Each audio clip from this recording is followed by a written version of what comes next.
Hello everyone! Wednesday in the Labyrinth. I'm Merc Serene, and we're playing Etrian Odyssey tonight. I do have about half a cup of tea left, but I do still need to drink. And so we shall do so. If I've never shown this one off on stream, this is one of the mugs I made. It's with the shield logo. It's pretty cool. Let's see here. Let's see. I've got a new system in play for the stream that we'll talk about a little bit later. I don't want to talk about it right at the beginning, but stay tuned for that, I guess. As for Etrian Odyssey, we have found that there is a forest folk living in the labyrinth. They had a pact with humans, and the pact was, you leave us alone and we leave you alone, basically.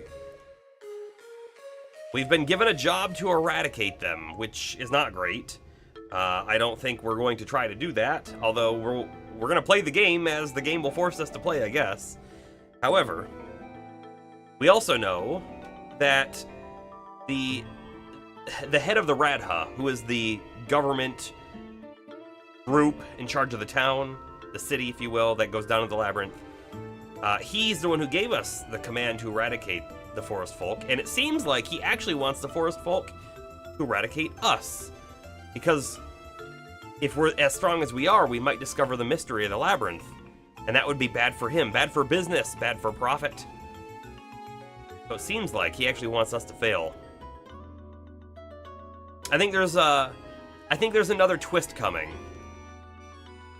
I think the fact that there are people in the labyrinth is already a twist on its own, but I think there's another one.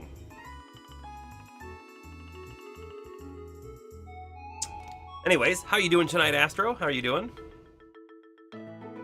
I'm trying to knock out some of my anime that's currently in my watching queue, so that I can start Grimgar, because Grimgar is on Crunchyroll, so that's great.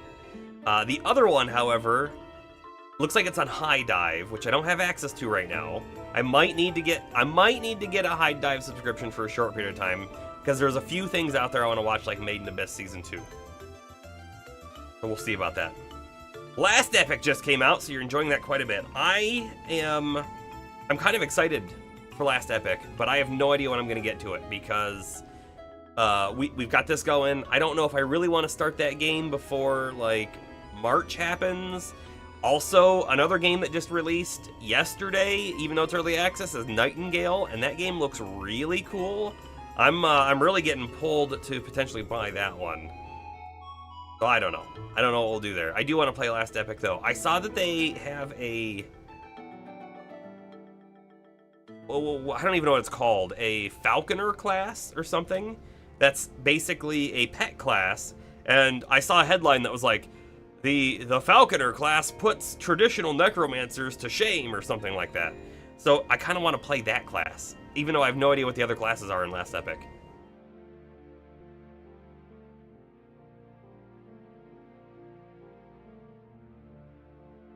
We're at a 48-hour playthrough.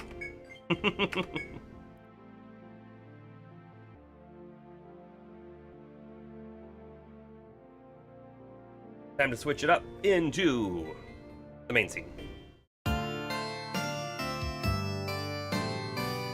Alright, we need to double check our items. Do we have an Ariadne thread? Yes, we do. We also have a few pieces that we want to store, but it looks like we've already sold our gear, which is good. Oh, it's also on Amazon Prime. I do have Amazon Prime. Okay, I can check it out there then. I don't know which one I'll check out first. So, there's a little tiny bit of, like, an interesting thing that I stumbled on, right? In trying to add all of my anime to the Ana list, right? I found that one of the ones that I'm watching right now, very slowly, I'm watching it very slowly, I did watch another episode today, is Blue Eye Samurai on Netflix. It doesn't show up on there. I'm like, well, why? Why not? It's a new anime, it's fairly popular. I mean, it was well received from what I understand. Everyone that I've heard has watched it said that they loved it. Well, I did a Google and I found that they have multiple forum posts, or whatever you want to call them, where people are asking, why isn't this on there? And it turns out, because they have criteria for the anime that make it onto their channel, or their webpage, their anime tracking webpage. They listed the criteria that it has to be primarily Japanese in creation, whether or not the studio is in Japan or not. But if the studio is in Japan, but it's primarily a non-Japanese creation, they won't allow it on their website either, which is weird, even if the studio was a Japanese studio to make it. So if it had primary, I'm going to say American anything, it won't show up there, which is also why you won't find like Castlevania or anything in there, which is a thing. And then there was like all sorts of exceptions. It seems like it's more Eastern Asian, because it seems like Korea's okay, China's okay. There's a whole bunch of them, right, that were okay with having anime on there. Blue Eye Samurai is, I guess, an American creation from a French studio. So yes, when I saw that, I'm like, wow, this is some next level gatekeeping. Exactly, Astro. That is exactly what I saw. I can understand, like, if you're trying to set some sort of differentiation, right? Because when we say anime, we don't mean any kind of animation, right? I don't think anyone would say that the superhero cartoons, right? Like there's a brand new X-Men that I'm aware of that's coming out, right? I don't think we would call that anime, right? It is animation, but we wouldn't call it the same thing. And so we think of Japanese animation as anime, but other places can easily emulate it. This Blue Eye Samurai, in my mind, is absolutely an anime, and a great one at that. So it's just, it's kind of funny to dive down a little deeper, just a little deeper into this, right? The anime itself is about a character growing up in Japan who is a quote-unquote half-breed, right? Half Japanese, half white man, right? And with blue eyes, the whole Blue Eye Samurai. And because of that, the character is not considered human. The irony, right, is that I guess, because I did not dive deep into this. It was just on that one forum thing that I glanced through. I guess the lead creators of the show, the lead writers, are a husband and wife team, and it looks like the wife, again, one of the primary creators of the show, has Japanese heritage, but they're not from Japan, right? They're from America. I don't know how far back you have to go for their family to have been from Japan.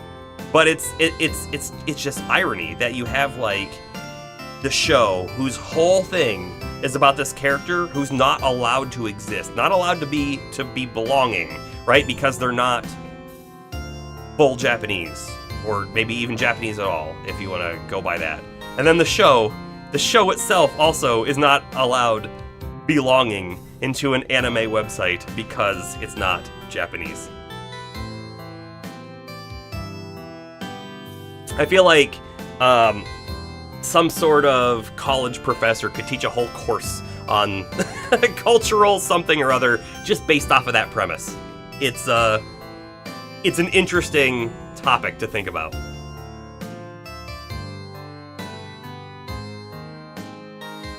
So while I'm all for having some sort of criteria that does dictate what is considered an anime for your webpage and what isn't, I'm maybe not for the way that they've done it, and it's a little disappointing. I'm gonna keep using the site. I think it's fine. I bet you anything that other sites probably also exclude it for the same reason. So maybe it's not as big a deal as I think it might be. But yeah, it definitely feels like the classic case of gatekeeping, which why do that? Okay. With that aside, need to store a few things. Should we store some of this stuff? Let's see. Remove status ailments. Yeah, we're gonna get rid of that. You know why? Because Merc can do the same thing. I think we also get rid of Actually, maybe that's it. I think that's it. Blue Eye Samurai. Yep, on Netflix. It's a Netflix creation, and I bet you there are some anime sites that exclude Netflix. Just if it's a Netflix creation, it can't be. Although Cyberpunk was a Netflix creation, so who knows? I will say, like I said, I'm watching it slowly. I'm only 3 episodes in, and I've watched. I started it a couple months ago, but it's really good. It's really good. The episodes are long. It's not on live chart either. Yeah, I bet you a lot of places exclude it. Probably because it's primarily American creation and French studio. Primarily, right?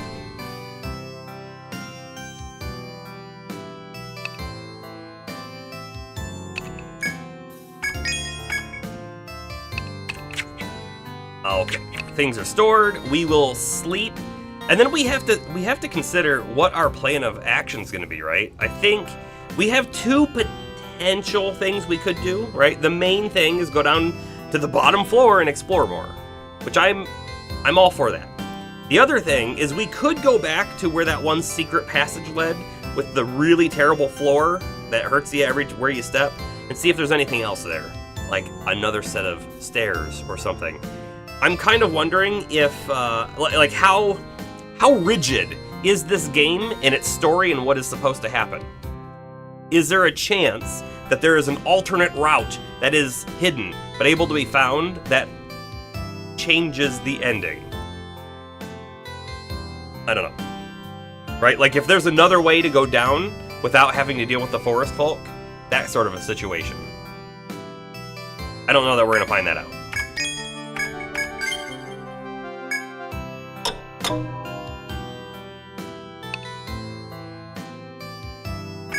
Okay, I think we're all set to go. Let me just, annihilate the forest folk is our mission. Which, by the way, if we have the option, we are not doing, because that's not a good thing to do.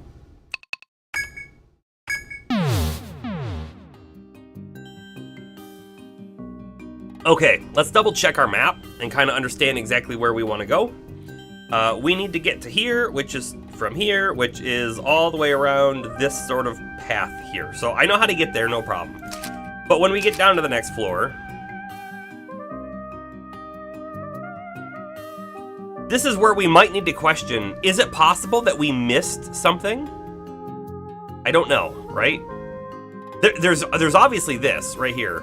We have no idea what this one, or this one go to. There are 3 arrows. We can assume this probably goes here. We can assume this probably goes here, and we can assume that this probably goes here. And it is a long backtrack if it does that. But if there is a little section of something in here, could be worth checking out. And then floor 18, we actually got here, and we weren't allowed to go forward. But we also got the impression that there was going to be a really big fight here. So maybe we go straight there to try to save all of our resources, right? All of the HP and TP that we could save, let's save it. This looked like a gigantic room. Okay, here we go. Time to move. Gaming instincts. How are you doing? How are you doing? I need to go up again. Yes, up again. We want to make sure we do not take the wrong path here.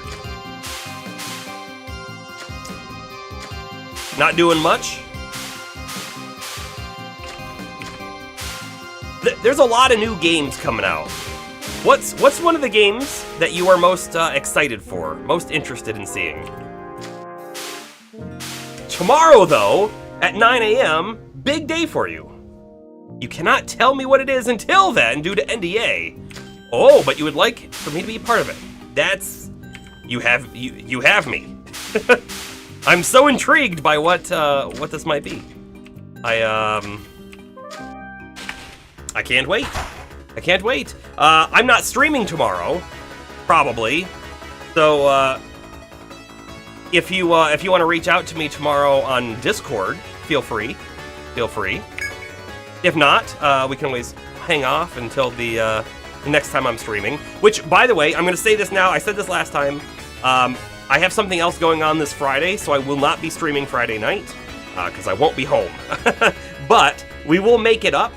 We'll make up the stream either on Saturday or Thursday, and it's probably going to be Saturday. We'll probably do a Saturday stream. All right. Saber Maw, weak to fire. Gold Deer, weak to lightning. But everything's pretty good otherwise, so we'll have everyone attack the left guy, except Sarah Lynn will do fire on the Saber Maw. I don't think we're going to do songs or anything. You just DM'd me on Discord. I will check it after stream. And you'll ping me there when it's ready. Nice. Cool. I'm gonna be up all night. wondering what it is. Yeah, probably not all night. We'll have Astro and Merc kill the deer.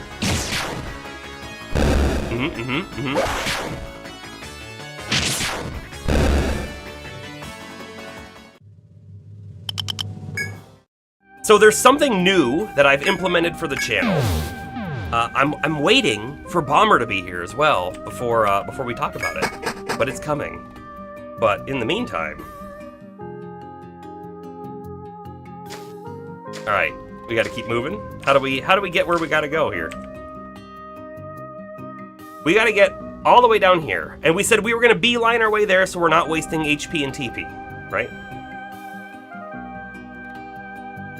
This reminds you of one of the old school PC games, like old Elder Scrolls Dungeon Crawler. Yeah, it is very much influenced by those older games, like Wizardry, right, for example. Did I watch the Nintendo Direct today? No. It was linked in the Discord, and I intend to watch it, but I haven't had time yet. That'll probably be a tomorrow thing, maybe, that I check it out. I did hear that there were a few interesting things, like the Rare catalog coming to Switch. I like me a good Rare game. Alright, we gotta go down and over and up and over and down and over and up and over and down and over and down. You get the picture. We got a long way to go here.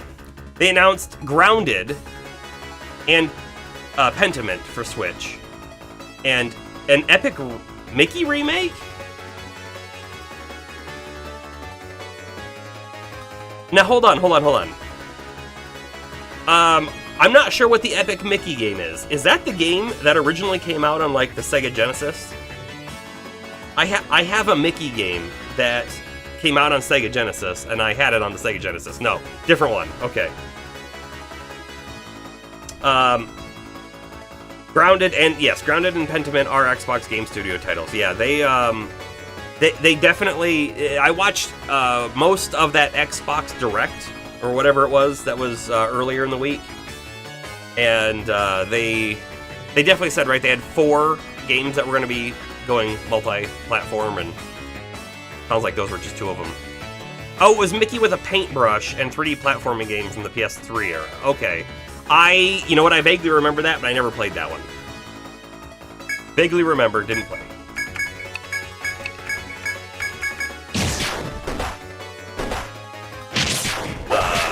Violet's not looking too great.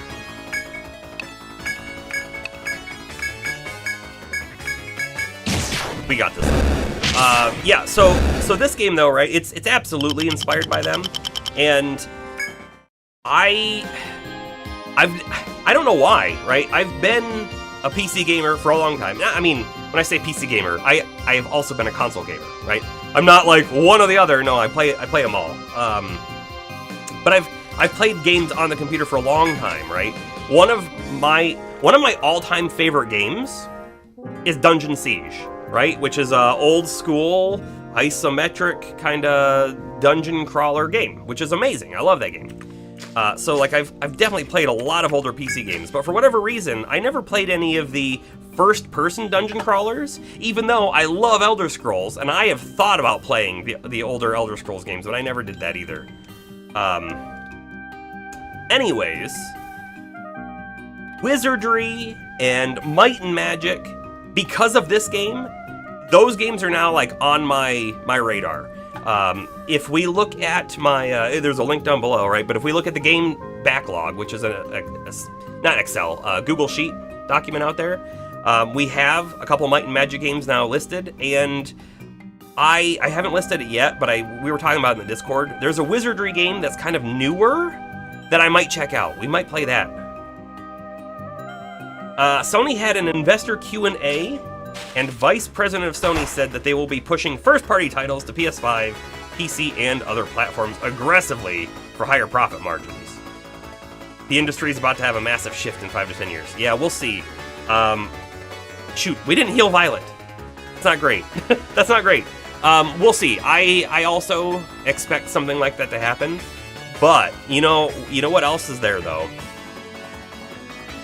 If we're looking at sales, PlayStation clearly dominated the market this era, if you will, over Xbox. I also wouldn't be surprised though if Sony wants to push a lot of games to everywhere, but also still keep their core hard-hitting PlayStation-only games to keep that going,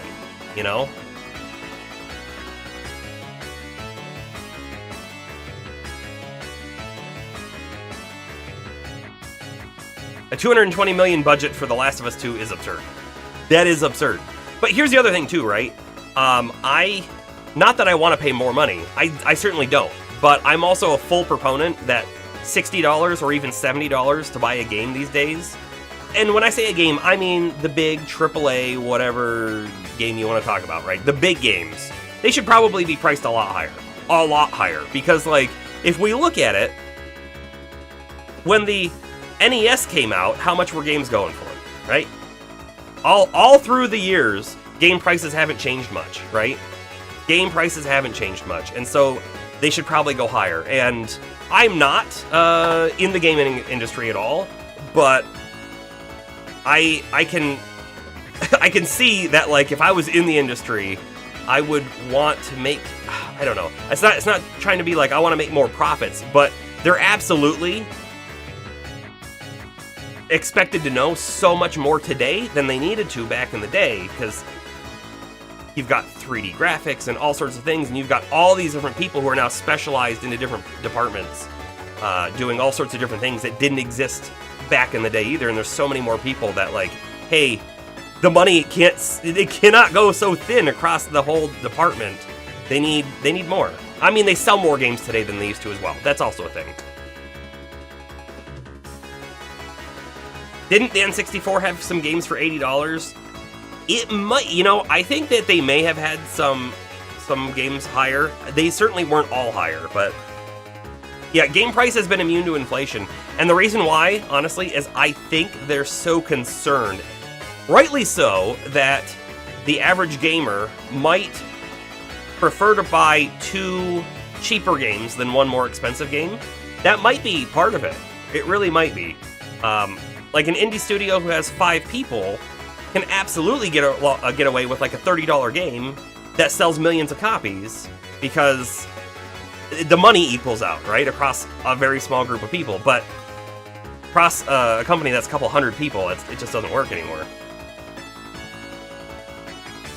You're deeply hoping that the advancement of AI will lessen the development time and costs. We'll see. We could have a whole AI discussion here. I don't know that I want to right now, but we could.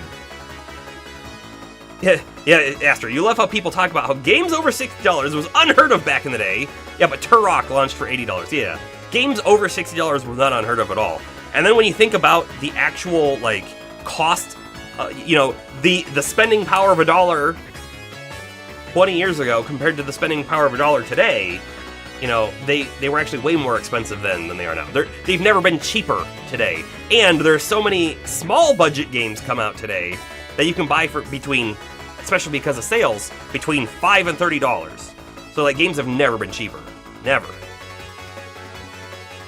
Yup. Anyways. I want to talk about something. We're going to take a quick break from this fight, because I want to talk about something now that Bomber's here, now that we have a few people here. I have implemented something brand new for the stream. Brand new.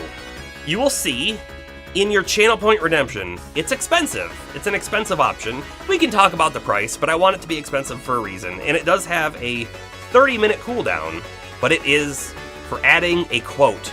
We have a system now for adding quotes. They're only quotes that I say right now. We could maybe change that later. But check this out. I'm gonna hit a button, and we have a quote in chat. That was a great quote.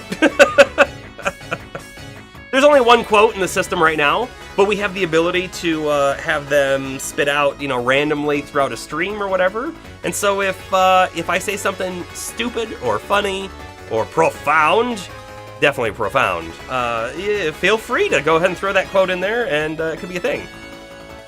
Oh man, let you go. You won't be able to, Astro. It's got a 30-minute timer. It's open to everyone, right? So just anyone, a non-follower, follower, sub, it doesn't matter. Everyone can add quotes. It's just channel points, right? And so I set the channel point high to weed out nefarious people who might jump into the stream and want to add random stuff. And by the way, there's a system to remove them as well. So if someone does add something that's got some bad stuff in it, we'll remove it. What do I use? OBS, Stream Elements, or Streamlabs? I use OBS and Stream Elements, but that is not through Stream Elements. I've got another program now where I'm literally programming.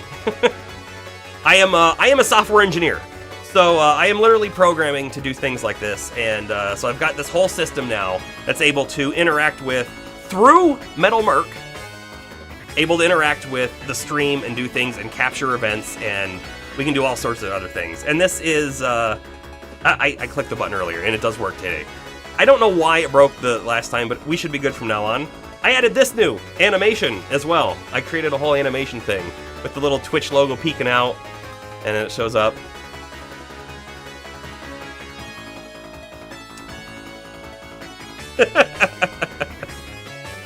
Merc does his job for fun? So weird. Yes.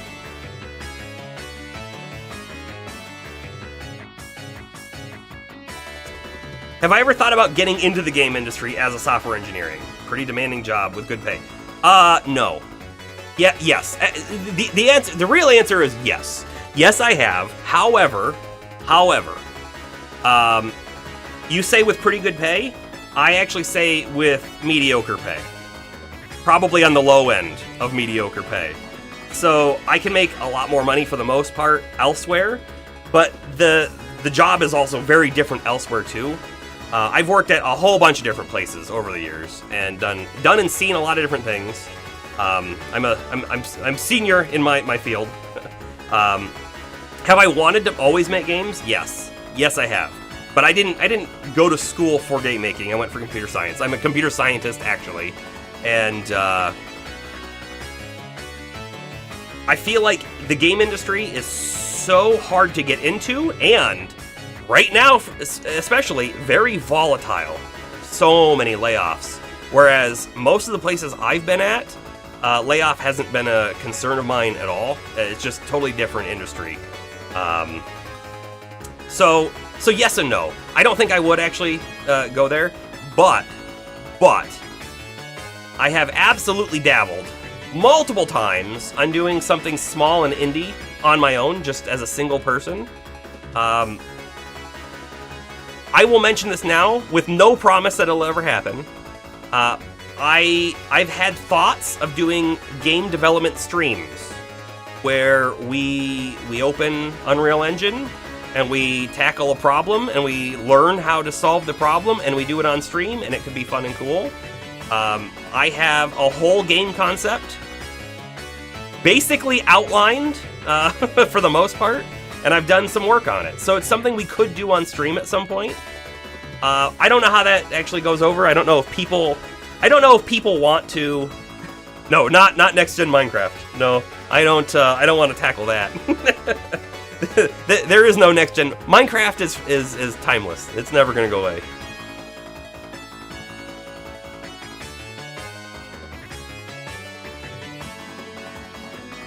Yeah, I mean, it's possible it was too much hiring during COVID, but I think there's a lot more to it. You've got a degree in 3D game art. That's pretty cool. I have always wanted to do art, okay? And so again, I'm a dabbler in that. Hold on, let me show you something. Right, so I have on my desk, I have a drawing tablet, because I do use it on occasion. But let me show you something else that's really cool. See this thing? Sorry, I bumped the thing. This is a creation I made with a 3D printer, right? So my tablet, right, it sits in there, and then you see that that little hook? That sits on the edge of the desk. So now my tablet can be on a 45-degree incline on the edge of my desk, and I can draw on it nicely. I don't use it a whole lot. It's a little dusty right now because I haven't used it in a bit. But and now cords and stuff are gonna be messed up. I'll have to fix that later. But 3D like stuff I've been super into, but I've never spent a ton of time. I've dabbled in it, making some things. I'd really like to get good at like sculpting, but more like AutoCAD kind of stuff. You've done a game project in university with 3 to 4 other programmers and 2 to 3 other artists. You made a game inspired by Zelda Wind Waker visuals, and I can download it on IndieDB back in 2012. Use Maya and Blender. So I had, right, at the years ago, I had 3DS Max, and I got fairly proficient with like, I was actually able to make a model. It's not sculpting, I wouldn't call it that, right? Because it was, geez, I'm gonna get the terms wrong, and you're gonna correct me. But, right, you start basically with a cube, and then you cut and extrude off the cube, and you keep doing that until all of a sudden you have a shape. And then, I did dabble a tiny bit. I was doing a lot of D&D. We were playing I was the DM weekly, right, for a weekly game. This was before COVID. We've never really gotten back into it, unfortunately. But because of that, right, I have a whole bunch of minis that I made. Some that I sculpted, some that I didn't. And so I was doing a little bit of ZBrush work with that. However, today, if I do any work, I'm gonna learn Blender. That's what I'm gonna do today, if I learn anything else. Yep, you can learn sculpting there, and you can do everything else there as well now. Because Blender, again, the saving grace, if you will, or the power of open source, is that, yeah, it starts off and it doesn't have a whole lot. But over the years, and more people want to use it because it's free, and they can contribute to it, they start adding new and more powerful things, and it's very comparable now to the other industry-leading software, for sure. Violet, you know what, Violet, you are so much in trouble, we're gonna cleaver. Just because I screwed up and didn't think to heal between turns.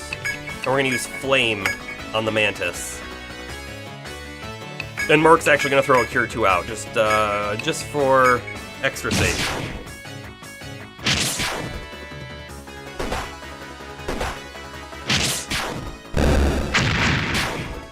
Alright, and now we got this.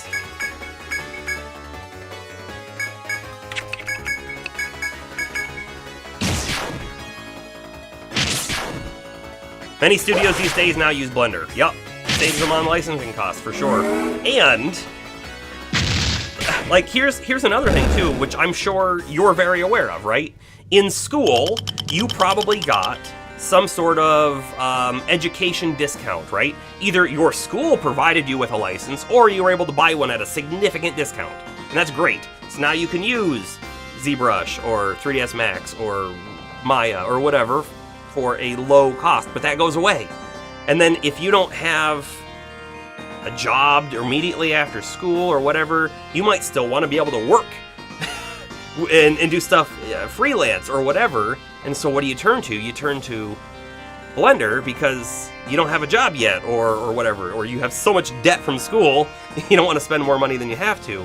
And so it makes a lot of sense for these studios to want to use something that new people coming in might have the most familiarity with.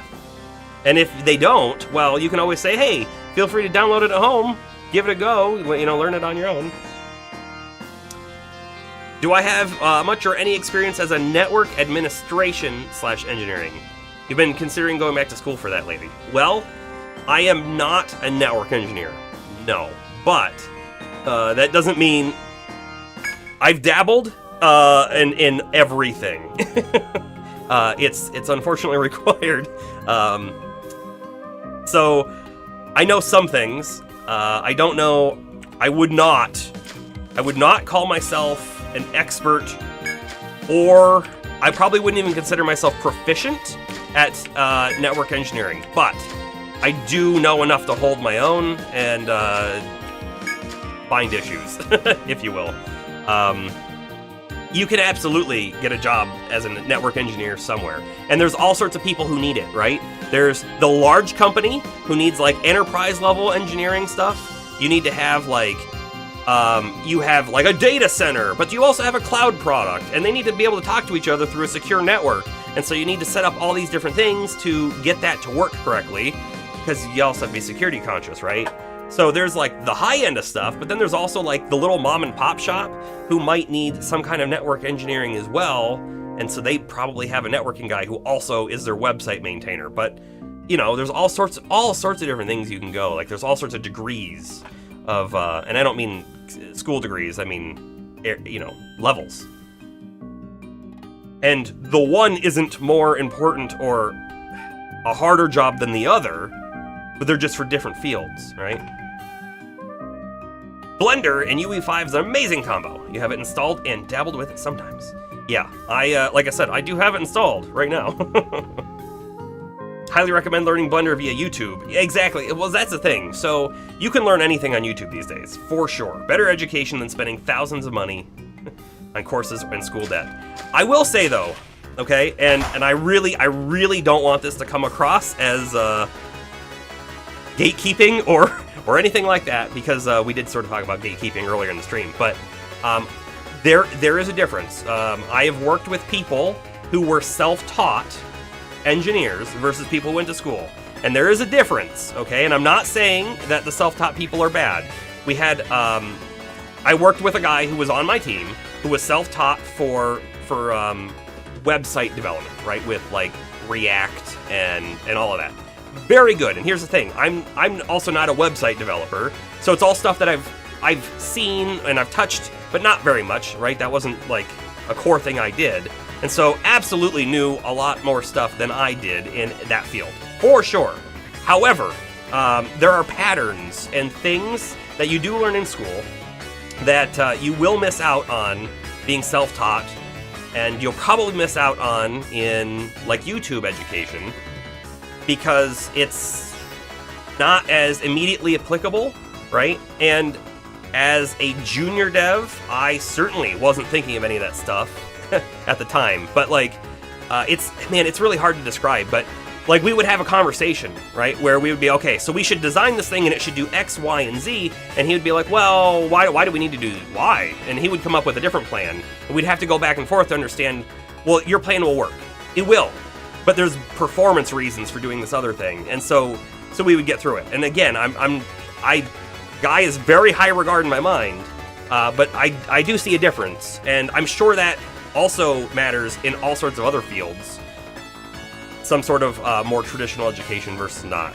And I think the real key to being good at what you do isn't really necessarily the education, but it's the ability to learn, right? Just at all, and to be able to communicate with others and keep learning, I guess, off of that. Like for example, you know, I'll talk about a failing that I had when I was a bit younger, was taking like feedback or constructive criticism even. Sometimes I would feel like it was, I'm going to use a harsh word that isn't exactly true, but like an attack on me. Like, oh man, look how bad he did because you did X, Y, and Z when you should have done A, B, and C or whatever, right? Being able to take that constructive criticism and not take it personally and be able to have a nice conversation about it and talk about why you did what you did and why the other person thinks it's a bad idea or whatever is amazing. That right there is what makes you good at anything. I think anything, right? The ability to keep growing, if you will. Bomber. This is the fourth stratum. Trees are definitely gray. Sorry, doing a lot of conversation and a lot less gaming, but that's okay. I'm having fun with the conversation. You learned how to work on cars from YouTube, Palmer. You don't know a lot, but know enough to not need a mechanic most of the time. Yes, absolutely. Right? There's a lot of things. Like I said, there's a lot of things you can learn how to do on YouTube, and there's absolutely nothing wrong with doing that. Astra, your first position in the Army was a network admin, and you worked a lot with Cisco Brocade and Foundry. Had SEC Plus and CCNA class, but never got to touch any of it at your second post, and the SEC Plus expired. Yeah, I mean, like, if you are wanting to do more of that stuff and you already have a background, you have two routes, right? You could, like you mentioned, go back to school and get an actual degree for it. You could also just apply to places and see if they'll hire you based on your experience. Now, you might need to have some kind of, like, portfolio or something to say, like, I can still do these things even if it's been years. But you could. Like, there are definitely two routes.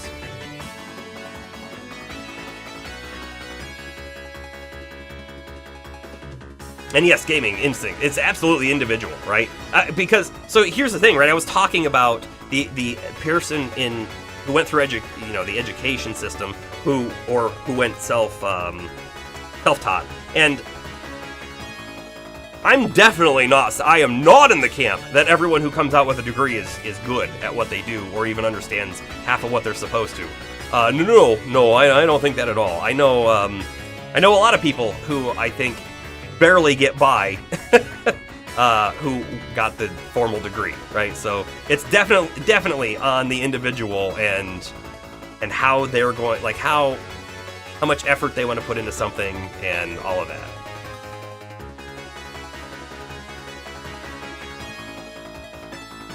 Yeah, and no, that's true too. There's also toxic trolling. Yep, so if someone's giving you constructive criticism, there's also the other person who's giving you criticism not constructively. Being someone who's like a content creator, which I'm only a content creator in hobby, content creator light, if you will, but I was doing YouTube videos for over a year. I did a lot of YouTube videos, and geez, you would get some good comments and some really bad comments, and yeah, of course you can't let that get to you, but like, why is it such a thing? On Twitch chat though, you know what, we don't have too much of the negativity coming out in Twitch chat. I love streaming on Twitch. We have a great time here. Basically every night we do it.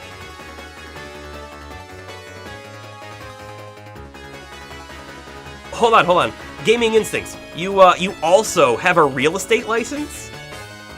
Do you actually use it?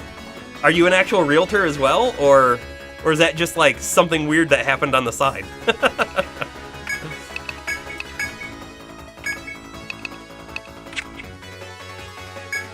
I think we have you attack there, we have you do fire here, we have Merc, I guess, hit here, and Astra here. And Serenia has some great denizens. We do. And that's all because of you guys.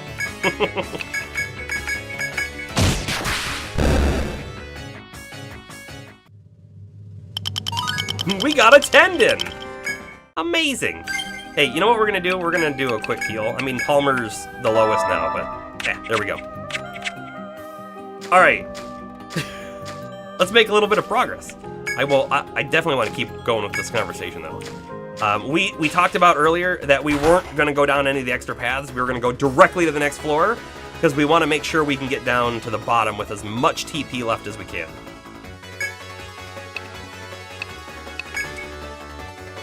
I think I'm going to use Inferno here, which means I think I want to spread the damage out just a little bit, like this.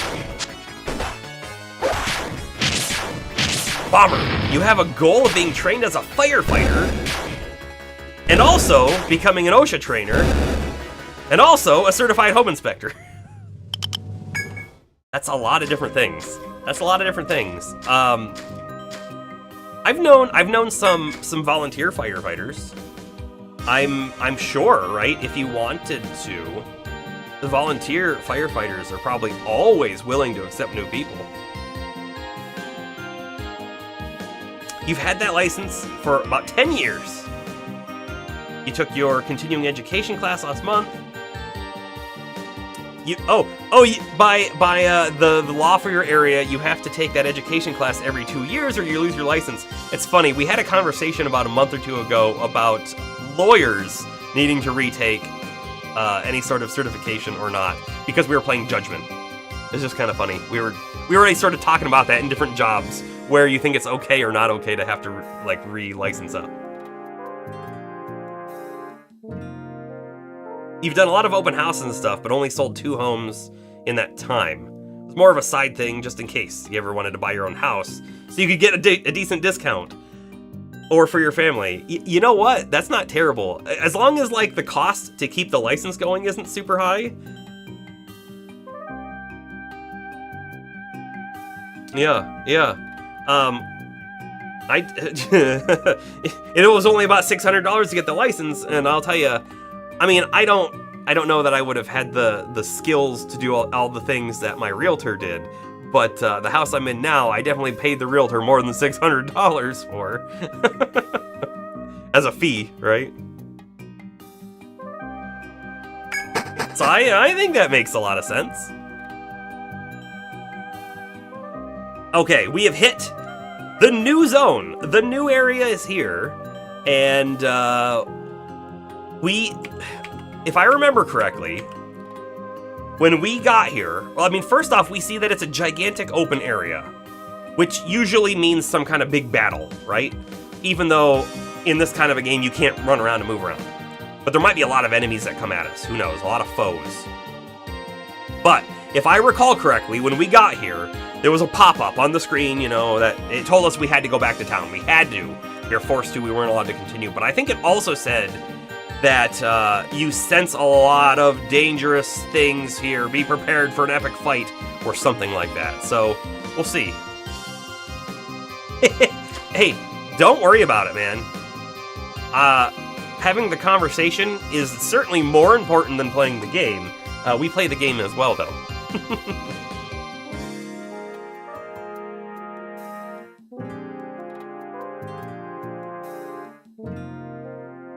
A vast area opens before you as you climb down the steep slope. Here, I'll also draw this. While you marvel at how the labyrinth could be so spacious, figures appear before you. Figures, it must be the forest folk. Yes, trademarked for sure. the Merc experience. The Merc's experience. It's got to be like an emote. Surprise has hit me. I was expecting the forest folk, but no, it is Ren and Shachka. It's been some time, explorers. How fare you? The warrior woman Ren speaks to you abruptly. Beside her is her constant companion, the flame-haired Shachka. It seems the pair has been waiting for you here. Now, let's talk about these two real quick, okay? We've talked about them many times, but they keep popping up. And then eventually, they seem like they're friendly towards us, but they also seem like they are... I don't want to use the word henchmen. Henchman's really not the correct word. They are the agents of the chieftain back at town. The guy who wants us to wipe out the forest folk. The guy who actually wants the forest folk to wipe us out, right? They are agents of him. So we don't know what might actually be going through their heads right now. We don't know that they're really friendly. They might not be. They might not really be friendly. We also know... How are they down here? Did they disobey the old laws too? Absolutely they did, yeah. But we also know that, like, when we were on the second strata and the boss there, which was Lord Cernunos, Lord of the Jungle, he had never been beaten in recent memory from anyone in the town, right? However, somehow these two had made it down to the third strata before. We have no idea how far they've been. What if they've been everywhere? What if they know what this mystery of the labyrinth is? What if they've had dealings with the forest folk already. We don't know anything about them, other than the fact that they seem to be very strong, they seem to be everywhere, and they've been other places where other people couldn't go. And now here they are on the lowest floor we've been to again, waiting for us. Ren takes a slow look around the vast forest behind her before speaking. What is she looking for? We heard from the Radha that you've come to deal with the forest folk. Is this true? The question has a doubtful undercurrent, as if the Ronin is unsure of your skill. The forest folk are guarded by many powerful monsters that dwell on this floor. Bomber, maybe they're in a coma?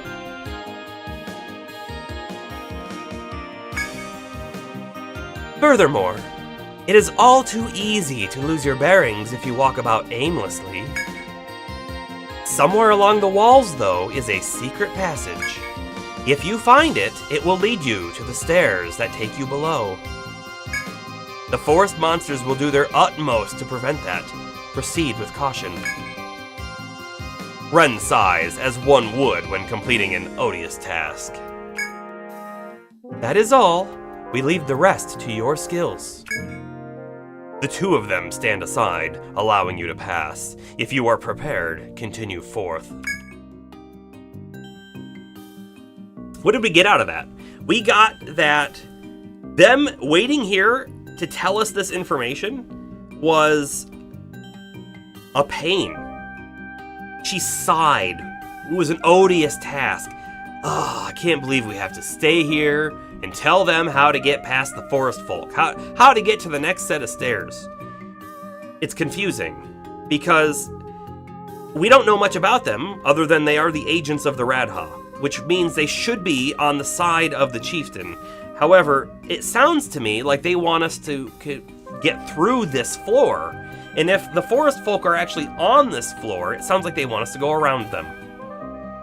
Which is good. That makes them good people. We also know that the guy, the handler, I guess you will, at the Radha, also doesn't want us to kill the forest folk. He thinks we should try to reason with them, try to talk with them, not just eliminate them. So he was very vocal to us about that, which was kind of interesting. All right, let's do a tiny bit of mapping. The tiny bit that we can actually do here. We know that there's walls right there. About it. They told us that there's very strong monsters on this floor that protect the forest folk, which means the forest folk are probably on this floor.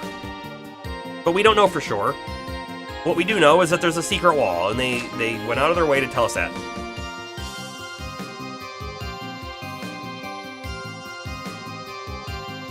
Unexpected?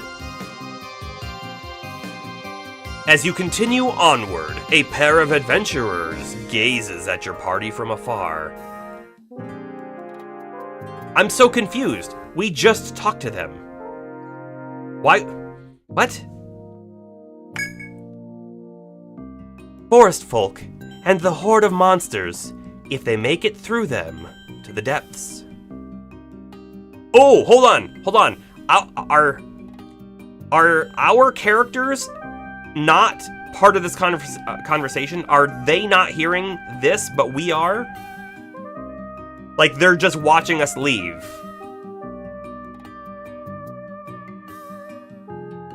Forest folk and the horde of monsters, if they make it through them to the depths. Ren gives a sidelong glance at the girl beside her, who nods and speaks quietly. That's why we're here, isn't it? For the sake of both the labyrinth and the town? The two of them fall silent and disappear into the forest.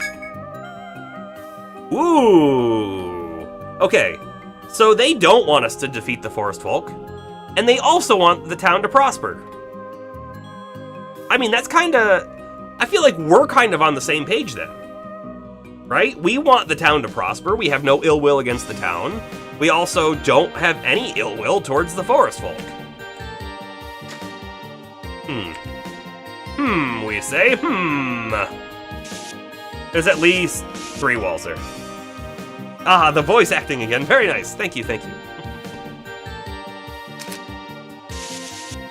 I don't think I want to go straight down. There's a thing right there. I think we're gonna walk towards that and see what it is. And I'll just kind of like mark stuff as we go. It looks like it's just a small wall thing. And there's another one over there. Okay. Well, we can do that. This map is gigantic.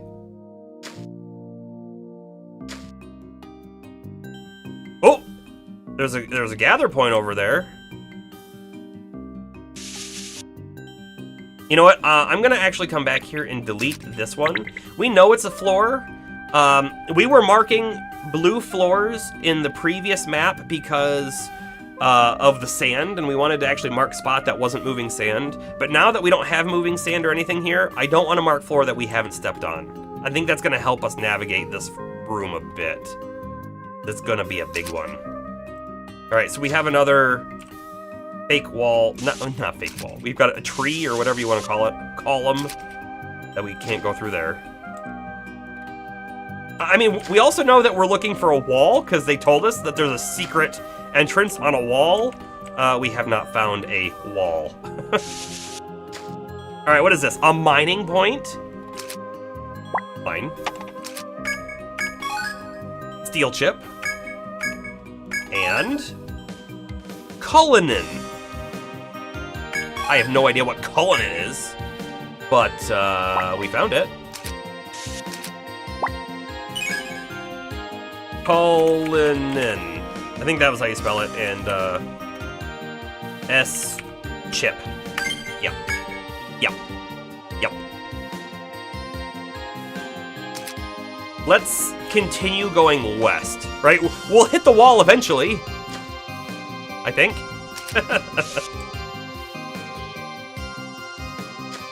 There is the wall right there. We see it. So here we are, wall. I mean, wall as far as we can see both directions, which is 4. We're able to see 4 spaces. We were at all curious what the viewing distance is. Let's go up. I mean, I feel pretty good that the wall is this far away. It might mean that the secret passage has stuff over on the other side. So we're gonna keep our eyes out though too, because we don't want to like face the wall and then run into a foe. Inspect point. Look at that, inspect point. I'm gonna do a quick save. This feels like a really good quick save spot. Lurk mode active. A small crack is visible in the wall of trees before you. Seems you cannot pass through from this side. Okay. Heard you loud and clear that that's the way back.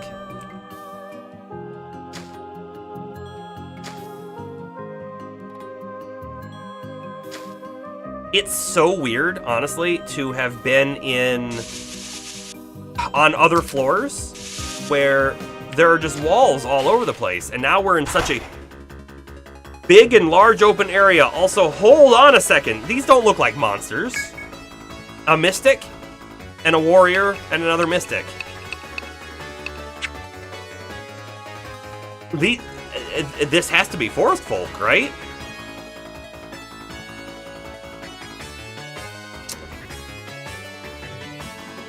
Okay, I don't know what's scarier, the magic users or the melee user, because the magic users are probably going to cast elemental magic, which we don't have resistance to. Not really. But let's go after them first.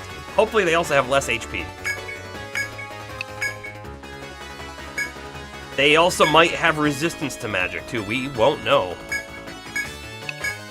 But we're gonna like bravery and shelter and all of that stuff.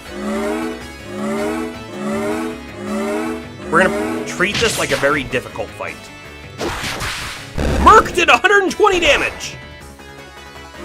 Where are we? Wow, Palmer took a big hit there. Fighting these people feels terrible. You parry, please. Merc, you attack again, because apparently you do a ton of damage for some reason. 78. So he did definitely get a crit, but still.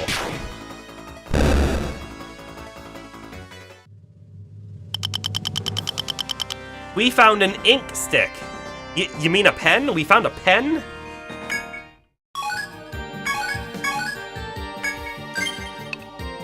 Uh-huh.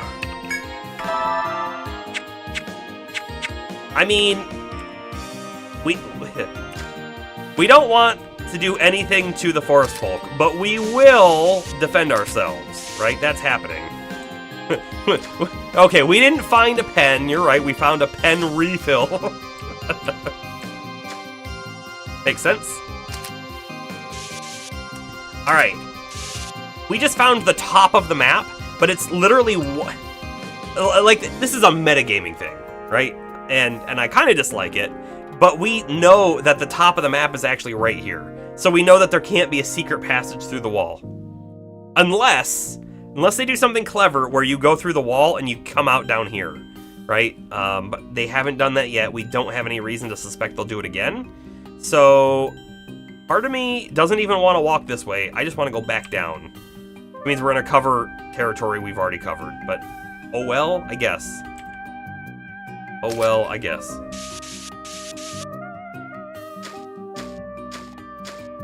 There's also a healing spring over here too that probably shouldn't forget about. Oh, wait. This is a soldier, not a warrior. But we do see the Mystics are weak to bludgeon damage, which is what Merc does, and fire, which is what Saralyn does. So that's good. That's good news. We have no idea what the warrior is going to be like, though.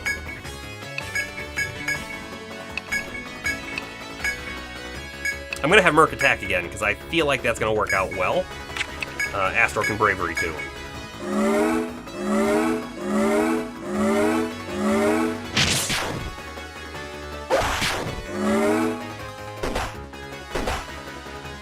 Okay. Hummer didn't take too much damage. It's good.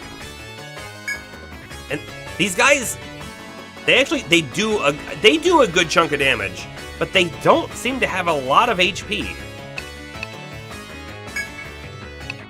I'm not even going to have Palmer parry. We're just going to attack. I think I want...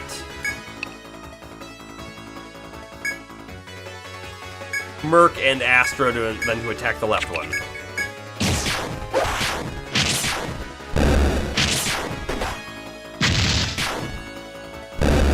Yeah. They're not too scary. Not yet, anyways. New monster soldier. Alright. Okay, back to new territory here. So we gotta check the walls. And I'm gonna keep looking left. See if there's another, like, gather spot out that way or something. Probably worth it. If I was designing this floor, I would hide stuff in the middle. You know, like, stuff that's out of vision range that you might not want to walk to. Like, there's nothing, it's a big open floor. Why would I want to walk up here, right? I'd put a chest there. That kind of stuff.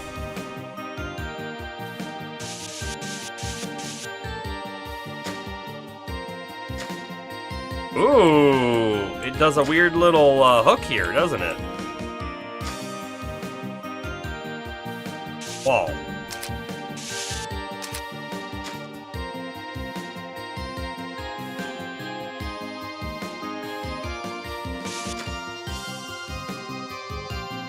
Okay, this is a weird spot. Inside the vast forest, you find a small secret passage at what seems like a dead end. It seems the monsters the girl spoke of are beyond here. You decide this would be a good place to prepare before continuing down the path. The way forward waits silently and patiently for you to continue forth.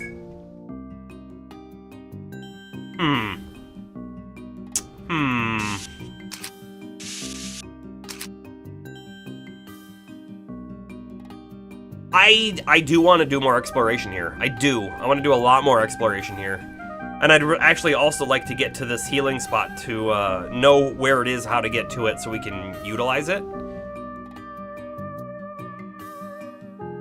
But we're here right now. Let's check it out. Here's what I don't want to happen, right? I don't want the forest folk village to be here somehow, and we go there and make anything worse than it already is. We're already here, and we're not supposed to be.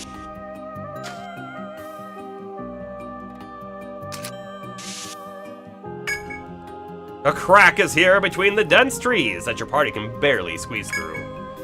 Continue forth? Yes. So, they said that the monsters would be here, right? I'm pretty sure, by the way, this is going to be a dual passage. We'll check. Okay, it is. It's a dual passage. Why wouldn't the terrible monsters have been out in the big room? You know? Oh, look, a foe. Is it already aggroed on us? Not moving. I would like to see if we could see if it'll move first before I just walk into it. Another one right there. Another pillar. That's 1, 2, 3 space in the front. 1, 2, 3 space in the wall. Yeah. That checks out. The math checks out.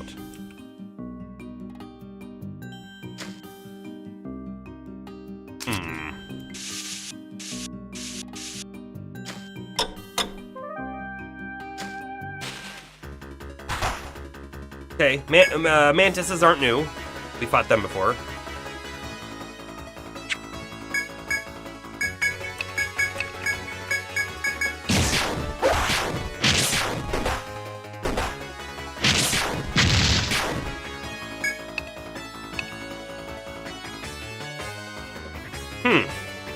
We did a lot less damage than I was expecting to do there. You know what? I feel like maybe when we were fighting these, we were always having Astro cast Brave, which would make a difference, wouldn't it?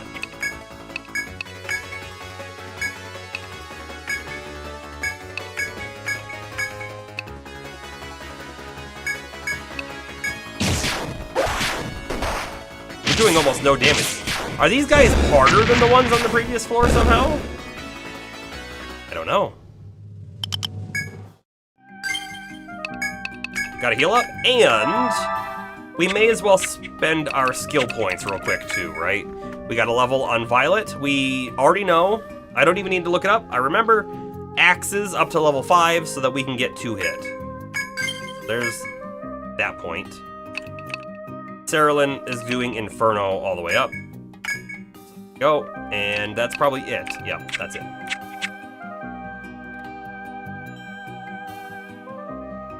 We didn't check the wall all the way down here, which is a little unfortunate. By the way, I want to see what this foe is and how strong it is. I want to see.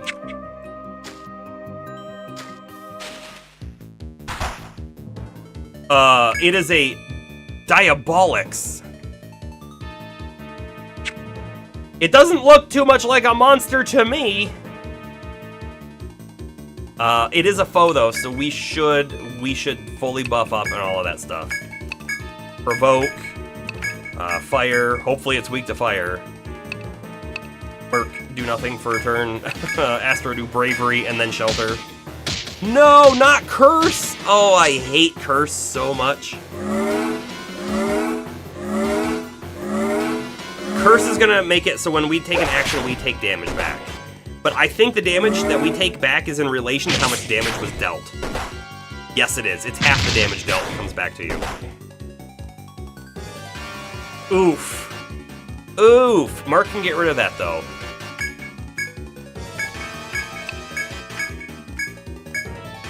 I didn't even really notice how much damage the fire did. But here we go. Refresh. Get rid of curse. Also,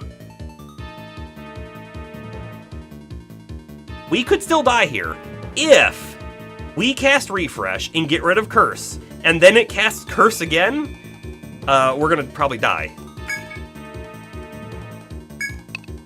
Shelter up. Good, it didn't. It didn't do the thing. Also, you know what? I didn't think about this.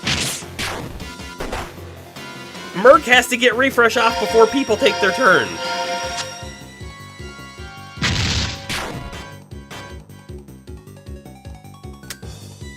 The Violet's dead. That's fun. That's a fun thing that happened here today. We parry again. We do a boost into fire, I guess. Merc has to do a revive. And Astro... Do we think we need TP? How much HP does it have left? We've got 1, 2... We've got 2 turns for sure of getting TP back. Maybe 3? Maybe a little bit more because Violet's technically dead this turn. I think I'm all for it. Let's do a Peace Ballad.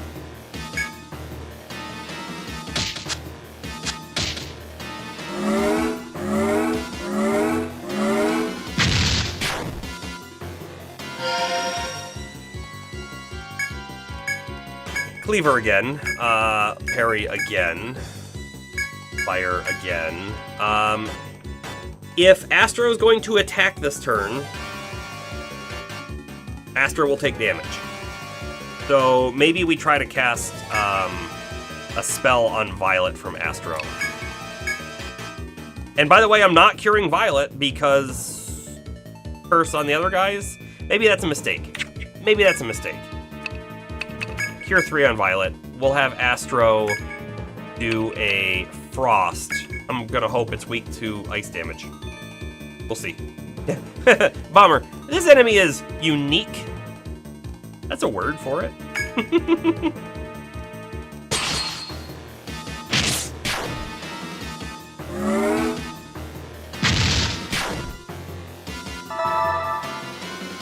Okay.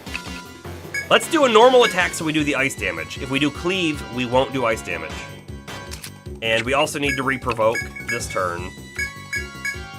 Merc will do a refresh this turn, and Astro still cannot attack, or Astro will take damage.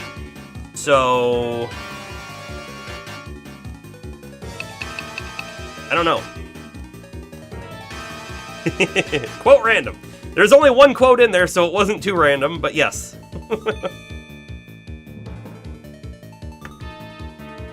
I see you using it. And just so everyone else is aware, there are chat commands for quote, but they are limited right now to mods. I want to open up the ability to display quotes in chat for everyone, but I'm gonna hold off on that until we have a few quotes in the system, because it doesn't make sense to have people asking for that same quote over and over again, even though it's a good one.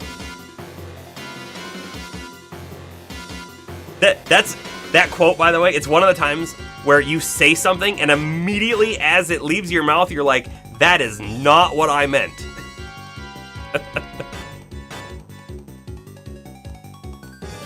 We're gonna cast Shock on Astro. And then next turn, Astro will be able to do shock damage. 324 from Ice was pretty dang good.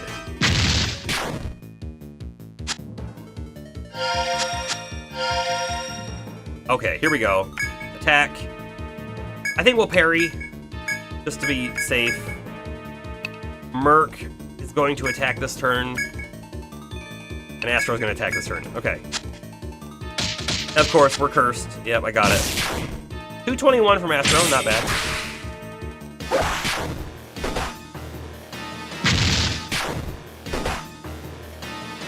Yikes. It's basically dead, though. Basically dead. We defend on Cerulean, because we don't want her to kill herself. I'll just defend on Merc as well, and Astro, you can definitely attack. Astro's gonna kill it, probably. Yes, okay. Okay, the Diabolics. And it dropped Oleander.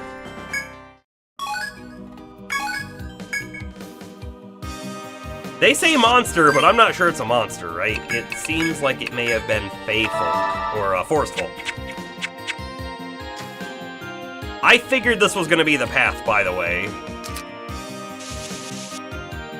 I'm gonna come here and delete that line because we don't know for sure. But I'm gonna add an arrow, and we're gonna come back in a second. I want to check the other walls. Right, I want to come up here. Nothing there. I'm gonna do the same erasure right there, sort of.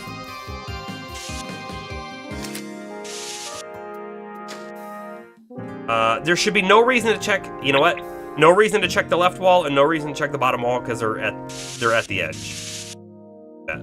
We had to fight that thing to move through. It was guarding. There is no way back. Should we be questioning Ren and Shlachka now?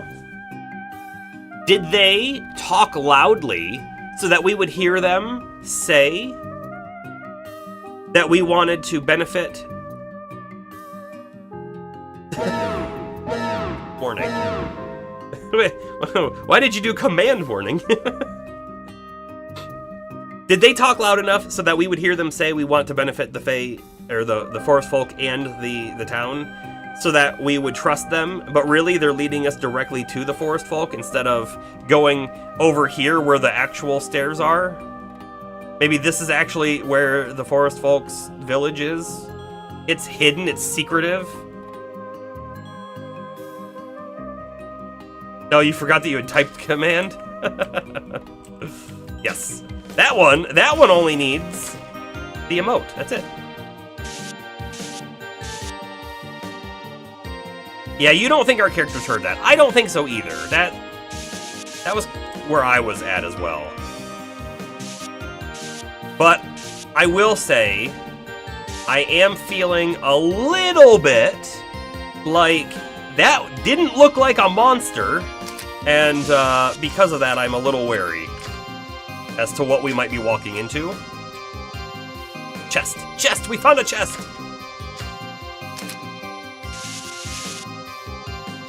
All of our manners go out the window when a chest is involved. What did we find?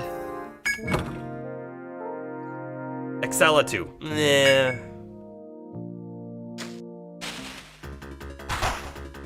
Alright. This is the only second time we fought soldiers. They are also weak to fire and bludgeon. How about that? They're resistant to the other elements, ice and lightning, so that's good for us. Saralin's good here. They're also weak to arrows.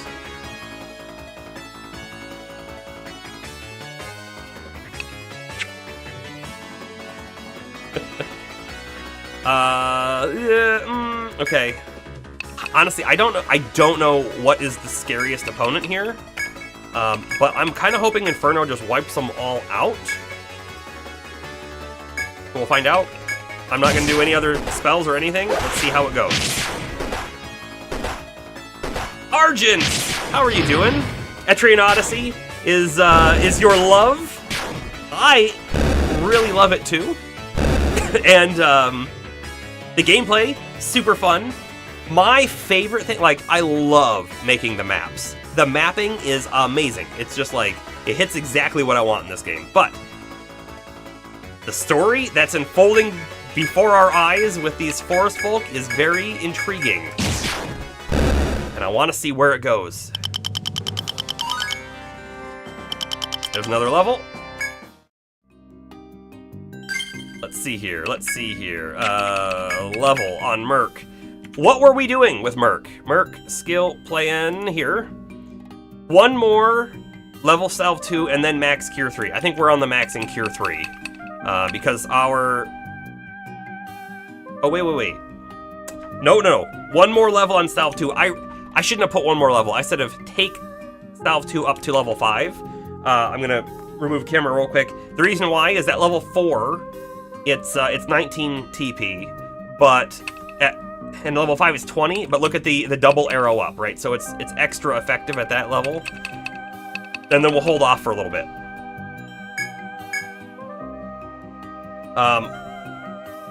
Argent.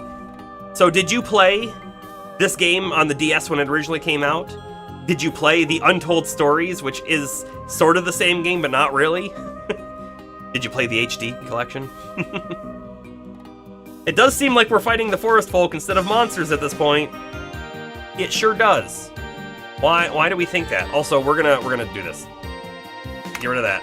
We're maxing Cure 3 now. No mistake on that now. Oh, and quick healing touch for the win. Ah, F.O.E out of nowhere. We'll do a quick save. We'll do. Do you think it's gonna be another Diabolics? It's a Cruella. A Cruella. Okay. So the other one was purple and this one's red. Cleaver. Maybe it can't curse us. That would be nice, right? Curse was a negative thing indeed. Yeah, surprise foe!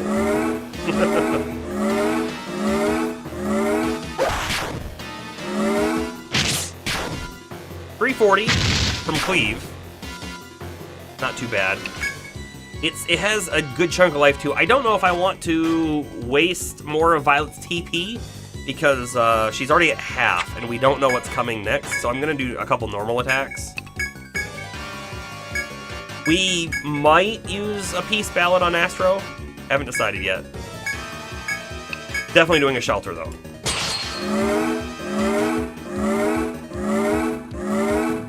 Palmer's also at about half TP, which isn't great.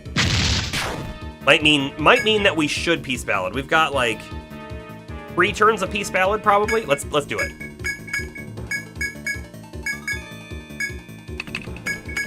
I'm also not gonna heal Violet if we can afford it.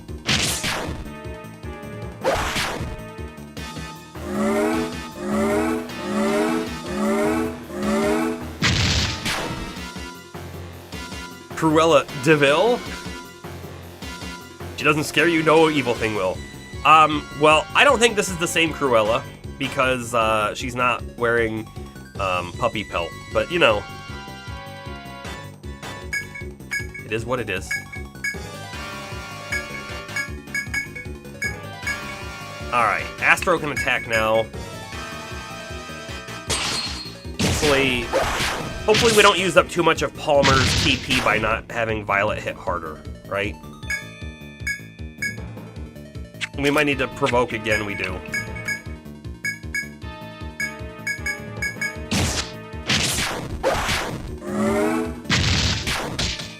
Ooh. Confusion. We can get rid of Confusion. What I'm not sure about is, should we have them take action this turn or not, right? They might attack one of our own members. I think that's what Confusion does. I feel like we've only ever seen Confusion once before. Oh, never mind. I see we don't get to choose their action. They're just going to act. I got it. Parry, please. Hopefully, if they do attack us, they attack Palmer and we parry it.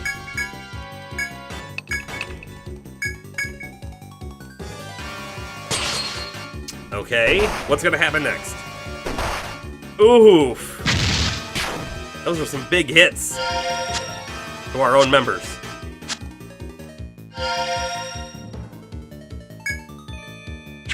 Alright, I'm using Cleave this turn, however, and we're going to attack with everyone. I think we kill it. I think we kill it this turn.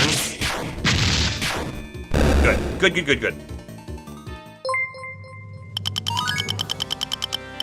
Bomber Palmer gifted him _the_pog a subscription. Bomber Palmer gifted a tier 1 sub to him _the_pog. There was a little duplication in that. Thank you for the gift sub. Hi Pog, how you doing?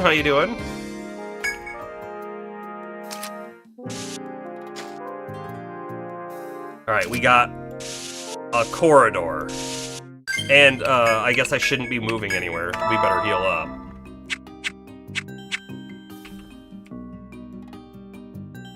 And we have a path back. This might actually be how we go back. So we're gonna just double check. I'm gonna check the left wall as well. Oh, it is not how we go back. Okay, dead end. This is where that foe was sitting, apparently. waiting for us to take action. Gotta check our walls. We do know that just up here a little bit is definitely a way through the wall. And we will test it. We'll do an autosave and test it. Because if it's a one-way, well, we don't actually want to take it. But if it's not, then we do want to unlock it for going backwards, right?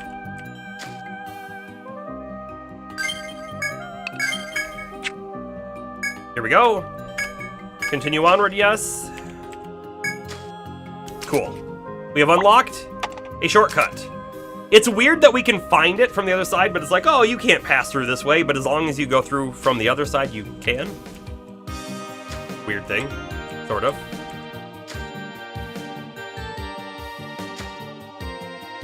All right, the bend. We have found the bend.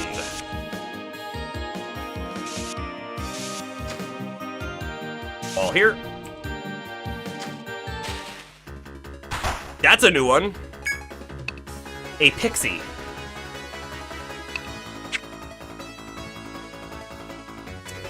Now, I would say the pixie doesn't quite fall in line with the other designs, so maybe the pixie is technically a monster. The gift sub was totally random, and it happened to be the Great Pog. I love it.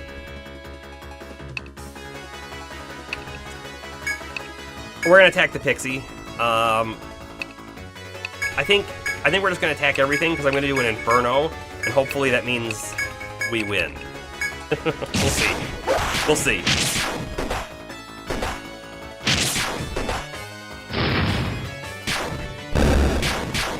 Oh, it took 1 damage from inferno. Yikes. We're gonna do a cleaver on that then. And in fact, we're not going to use any more fire magic on it. You mean the great I'm underscore the underscore pog. Yes.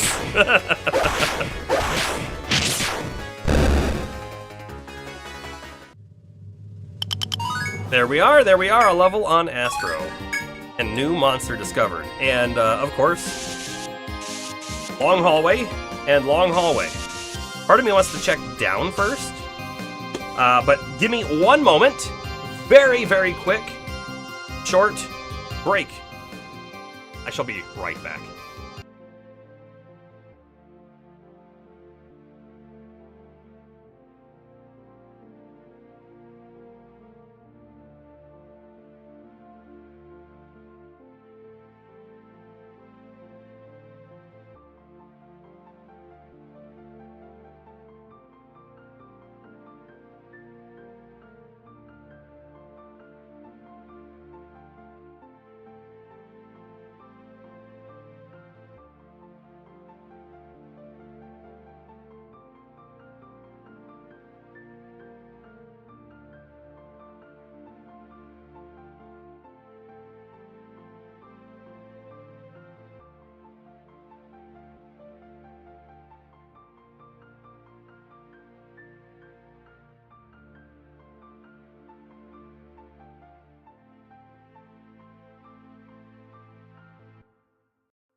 I return. Thanks for the links, Bomber, and the message about the following. It's true. Non-stop Merc action. Back to the game. Back to the game. All right, let's go. Which way do we think is the correct path, right? If we go up, there's a chance it loops back around. There's a chance there's something over here. If we go down, there's a chance it loops up around. I don't know which way the correct path is. I'm actually thinking, I was thinking down, but now I'm thinking up, because I feel like there might be a chest over here, you know? So we're gonna go up and we're gonna check walls, because that's what we do. Check all of the walls, and we mark all of the floor that we've been on. Okay, it's turning right. That's a good sign for my my theory on a chest. Reminds you of PF chips? Wait, what's a PF chip? How you doing, Radium Rousseau? That's a pretty cool name, by the way. Hey, we found an inspect point. This is a quick save. This might be a reload if this is a one-way, which I think it is. Oh, it's a quick escape. There's a foe right there. This was definitely a reload, though.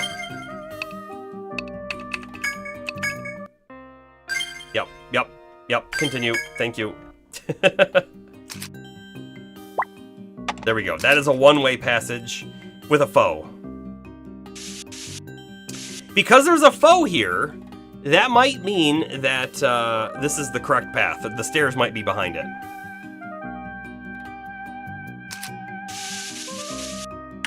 We'll fight it. I'm not afraid of it. It's another Cruella, which I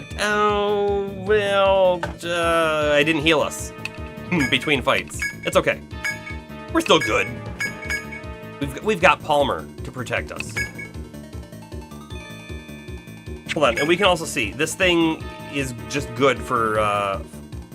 Wow, hold on. The bindings are really effective against this character. You see that? And it tells us, a tree spirit in human form. Many adventurers are lured by its beauty to their deaths. Okay, so if that's to be believed, this is absolutely a monster then. Not a forest folk. But I guess we'll find out.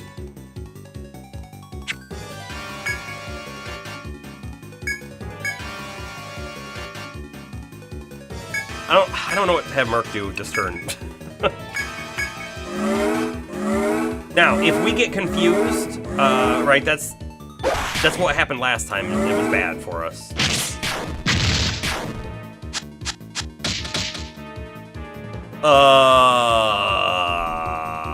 Speaking of being confused, now we cannot remove Astro or Merc's confusion. So that's bad. Good. That's a good question, Astro. That depends. Are forest folk spirits? A tree spirit in human form. What if all of the forest folk are tree spirits? What if that is the thing? And sorry, you couldn't read it because my lovely face was in the way. A tree spirit in human form. Many adventurers lured by its beauty to their deaths. So PF chips were just chips.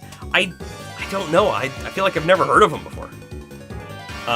From 1991. So I'm assuming they're not in production anymore. I'm gonna look them up.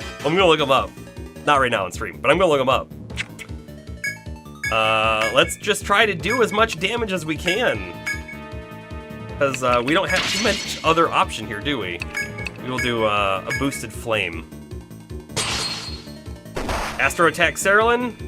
Merc attacks Violet. Yeah, that's not great. It's not great. If they attack Cerulean again, she's dead. There's not a whole lot we can do to defend against that. I would have hoped, honestly, that Provoke would have worked on our units as well. Because I want them to attack Palmer, who's going to parry most of them.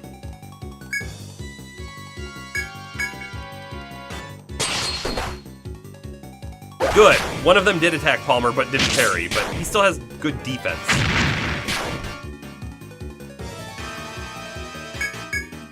Alright, it's almost dead. I'm gonna attack with Palmer this turn as well. I think we win. Oh, Astro did attack the correct target. Good job, Astro. We knew you could do it.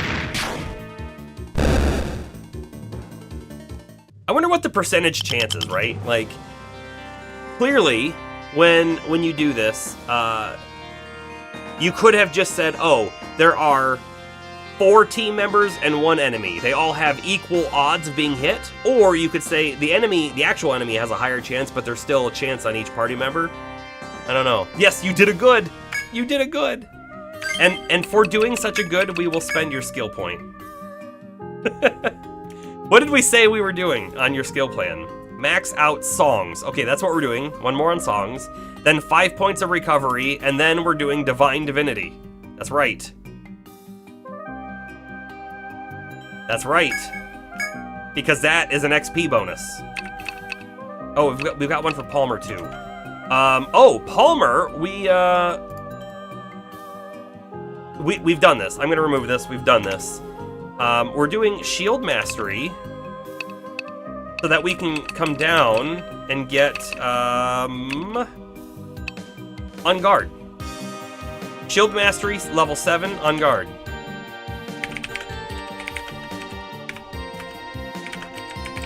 On guard N.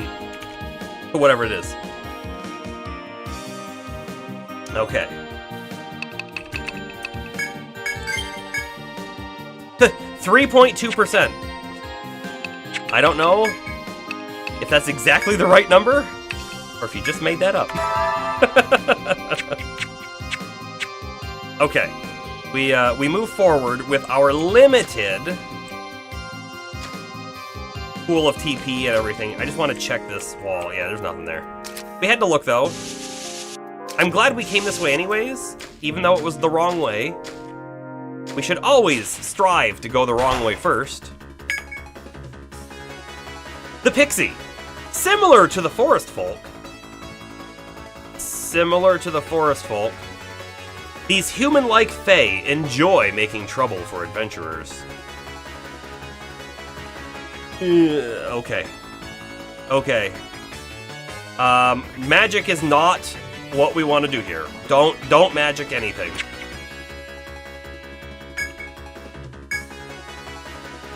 I'm gonna try not provoking this turn. We'll just see what happens. Everyone attack here. We will bravery, however. Yeah, gaming rule number 1, go the wrong way first. Gaming rule number 2, if you went the right way first, turn around.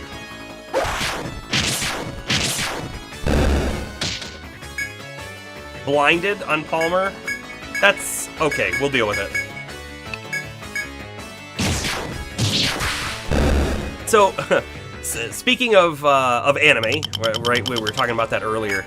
Free run. In the anime Free Run, there was a great hero that the main character was friends with, named Himmel, and there's a scene when they're in a dungeon. They're in a dungeon, and they have found the way down further into the dungeon, and Himmel says, all right, this is the correct way, let's turn around. And the other character's like, wait, why? Why would we do that? And he's like, what's the point if you don't fully explore? We channel that today. Walls are checking out so far. Something like that.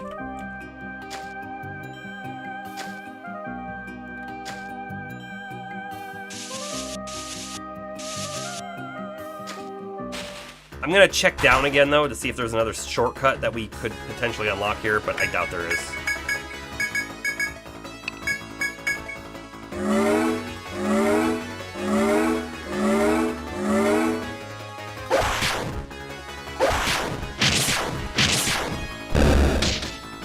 Astro's asleep! Sleeping on the job! I think it's gonna turn out to be okay. It did, this time. We're just pulling off fairy wings.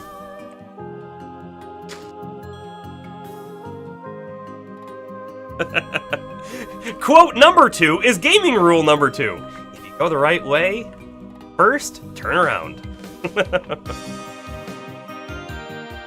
You like your naps? I hope it was a good one. I hope it was a good one. All right, Bomber. Now that you've exercised your first quote edition, how do you feel about it?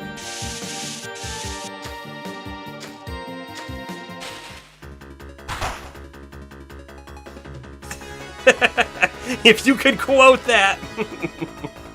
and that's okay. So let's very, very quickly talk about that, right?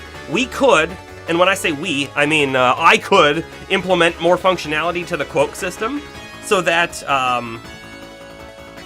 when we do a quote, it will save. Sorry, let me start over. I could add a new functionality so that when you go to add a quote, and this would probably only be for mods for reasons, but it would be the mod would have the ability to input someone else's name for the quote to be attributed to. Right now, all the quotes are attributed to me, added by whoever added it though. But we could make it so other quotes are addable. If that's something that anyone has issue with, like Astro's like, no, I would never want I like my naps to be part of your quote system, then we wouldn't do it, right? Or we would always just remove it if there was something stupid, but...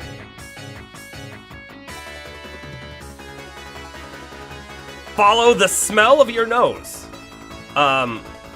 If we follow the smell of our nose, then we're not going to go anywhere, because we're smelling our nose all the time anyways, right?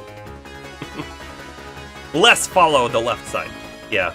I'm one of those people that does like to follow the left side of a wall. But,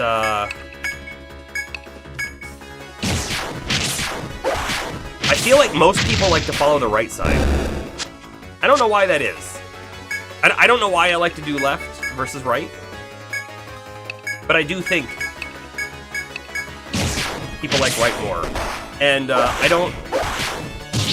This is circumstantial evidence, but I feel like when I'm caving in Minecraft, okay, I always put my torches on the left side so that if I'm going away from home, I'm following the left wall. But if I'm coming back from home, they're going to be on my right side. Whereas I feel like most other people do the right side of the wall, and I don't know why that is. It probably means something. Alright, we need to heal up after that fight. Sterlin's low. Here we go. Keep moving. Here's the stairs. We found it. We found it, everyone!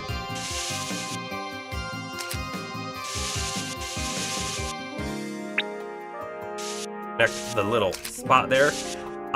There is definitely a part of me, however, that is not feeling so great about this.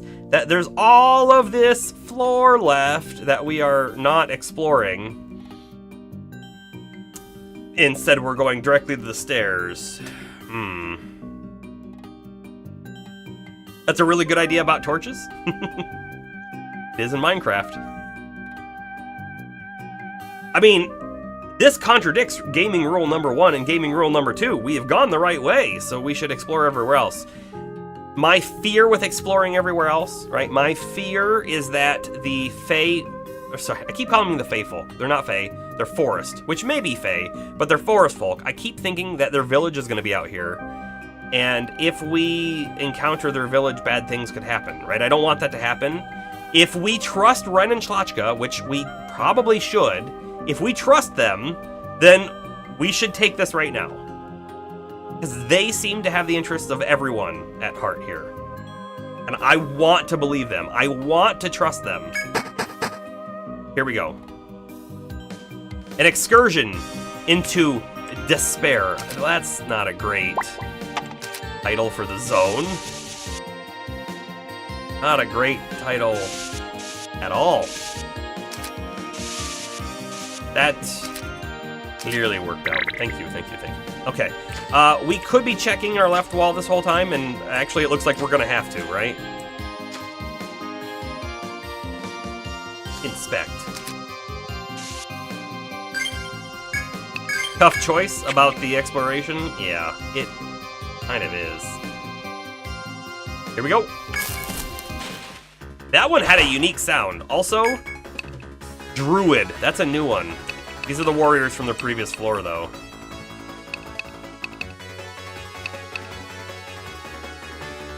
Oh, let's actually read the description on the warrior. An elite warrior class of the forest folk. They snap intruders in two easily as a twig. They are definitely forest folk, which is what we thought, but they are, of course, now definitely forest folk. It says it here for sure.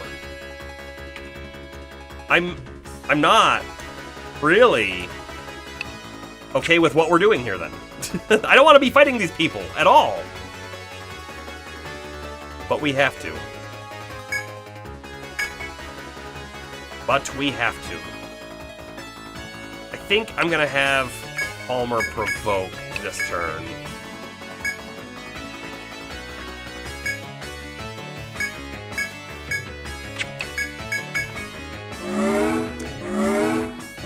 Can I run? But if you do, you miss out on XP. That's also true. I don't know. I don't think we can. All elements has decreased. Uh-oh.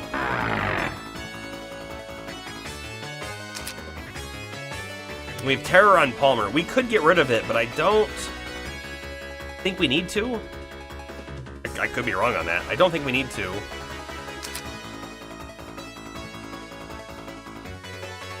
Could also get rid of barrier, but I feel like we're gonna be fine.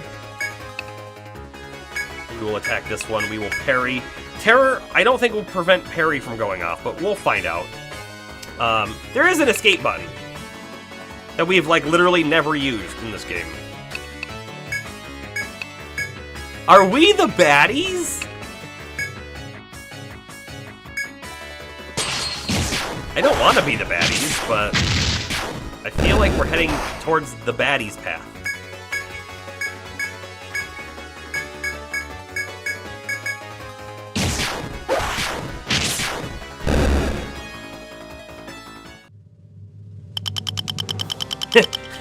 It's a typo. Palmers are never terrified. Ah, okay. I trust your... Holy cow, look at the map! Look at the map! We jumped to the complete other side of the map.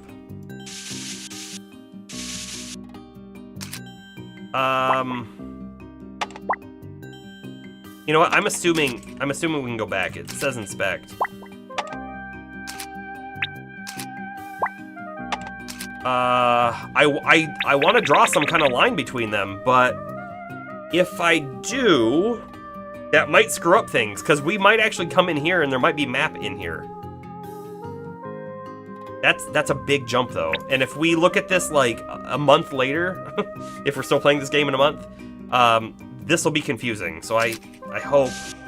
I'm going to leave it as is for now. I hope it's not going to be a problem. I see there's another one right up here. How far do we think this will take us? Not too far. And is there a back path? It does look like there is. I'm actually going to do all three of them here.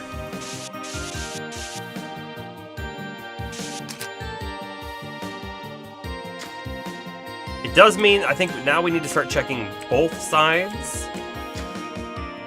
I see another little fern in the way here.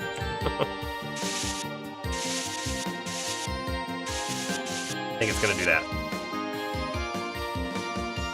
Remember your comment about maps the other day. I do, where you made the comment of them being silly or something to that effect. Or amusing. I think you said amusing. Hold on. We do a quick save.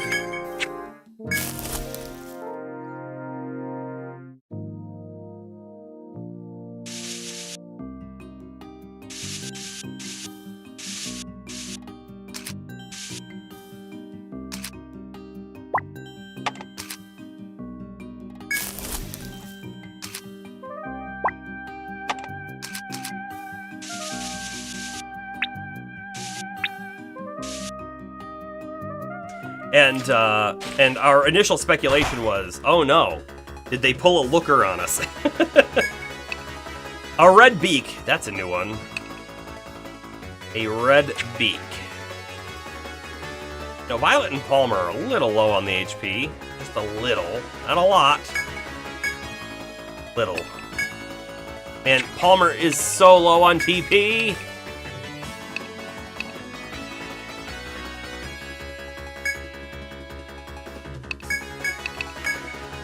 We're gonna do this.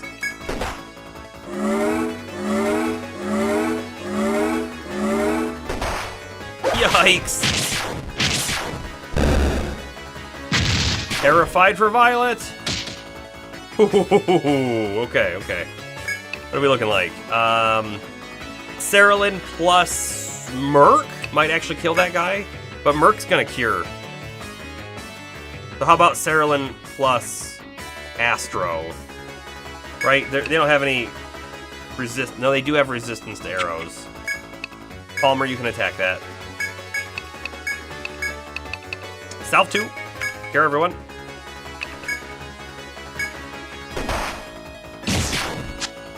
Wonderful. Wonderful. Violet goes down again. I don't think we're going to get the revive off, but we're going to try it. Pretty sure it's dead. Yeah, it's dead.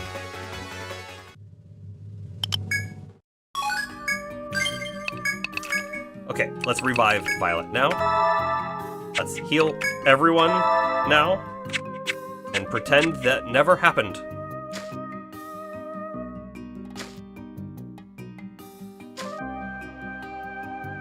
Okay. Come through here. Check. Does this. I'm gonna do it all the way down. Because I want to.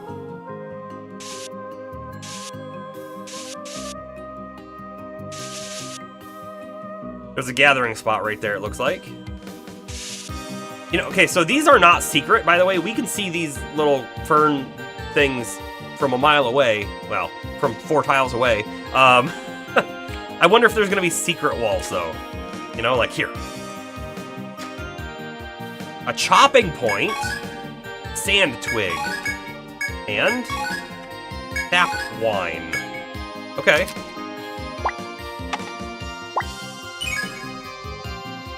Sand, twig, and sap. Fine. Okay, cool.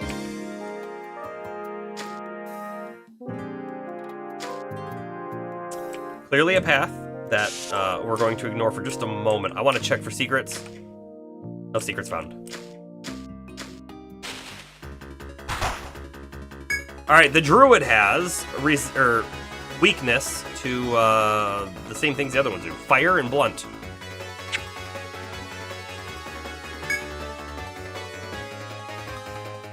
I really don't know who we should kill first. I mean, maybe the druid. Although I don't think the druid does a whole lot of damage. But you know what? So low on TP with Palmer.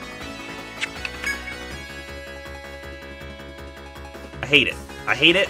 I hate it. Palmer, you attack the other one.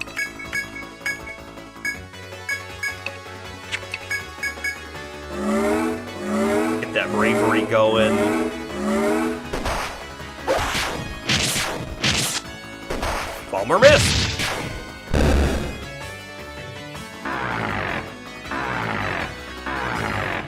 You know, we're still unsure when it says all elements decreased if that includes physical damage.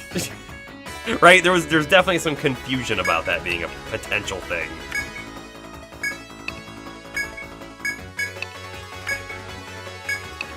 No, Merc can't attack. He's got a cure.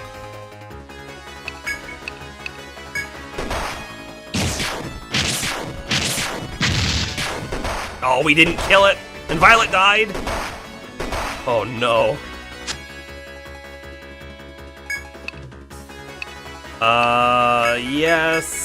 Yes. Violet stays dead again. Oh no. Oh no. We're not in a great spot. Okay. Okay. We're okay. We're not in a great spot. We're gonna waste 20 TP here to revive. Healing touch. We need to change our party.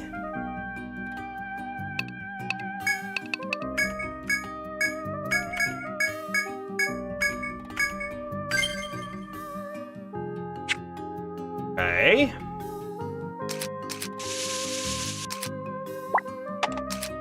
We can continue, but I don't know for how much longer.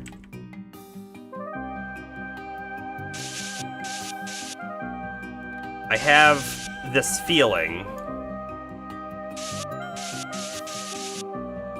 that we should have... Look, if we go back to the previous floor, there's a lot of travel time, but there's a healing point. It would prevent us from needing to go back to town. How many items do we have? 27 out of 60, right? We've got plenty of space. Plenty of space.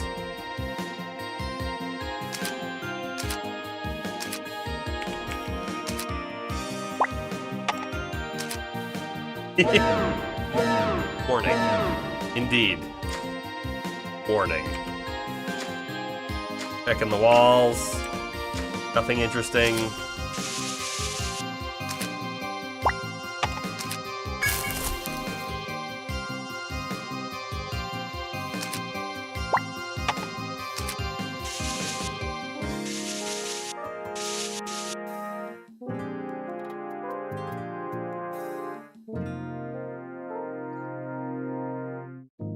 I heard a weird sound. Hold on 1 second.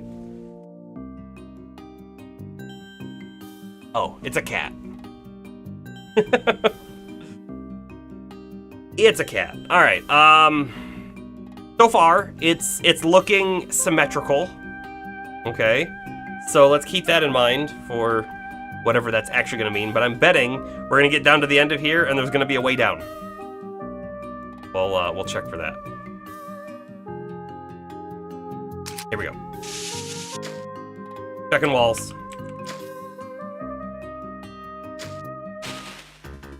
There's a way down. Oh, these are upgraded fairies, not pixies anymore. I bet you they're still immune to magic, so we won't magicify them.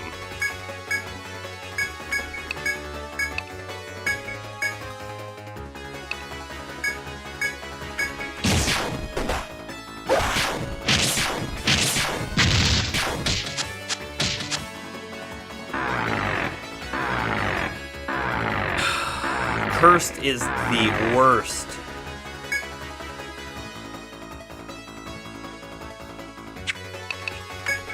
Bend. It's about all we can do, honestly. Merc's gonna get rid of the curse. Palmer, you can attack here. Saralyn, you can cast... No, because I don't think magic's gonna do anything on the fairy. If it's anything like the pixie, it won't.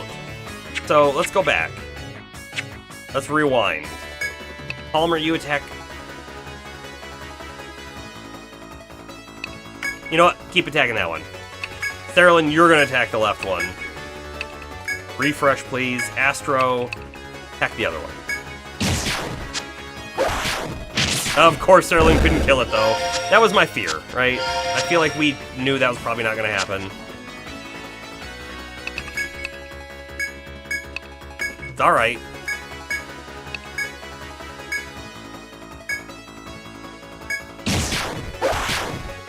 There we go. There we go. Somehow we didn't kill it. Auto attack. For the win. New monster. You don't say. Okay, so the thing has happened that I really didn't want to see happen. It has happened. And what that is look, if we had drawn from this arrow all the way across like I wanted to, it wouldn't have worked. And I guess we should have already known that was a thing from over here. We should have known it, but clearly there's a path here. So this doesn't go there, it connects all the way to the other side. I wonder if there's a good way for us to at all, like, show that somehow. I don't know. It's gonna be a little confusing though, when we're looking at this map much later. Right now, fresh in our minds, it's gonna be fine. We'll check down. Okay. Back up. As far as we can see. I'm gonna leave the bottom alone though, and we're still gonna check the top.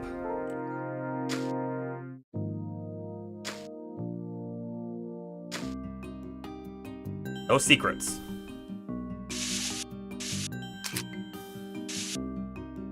And we go.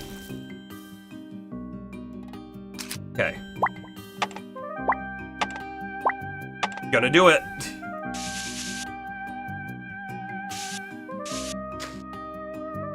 Checking walls.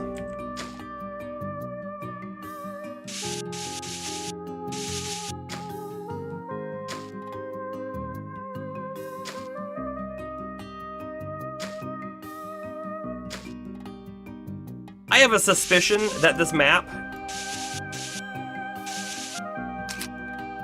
is gonna make a pattern that we're gonna see once we have it mapped out and laugh at it. Yeah, look, no damage to elements, so... What's really good here would be Tornado. Just, it's kinda overkill if you want, I don't know. It's gonna use up a lot of TP too.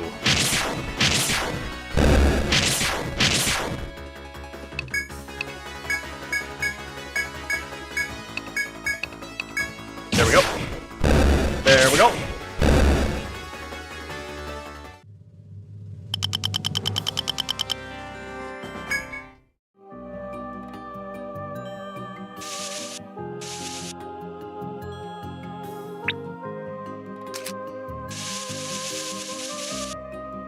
I'm gonna ask a question.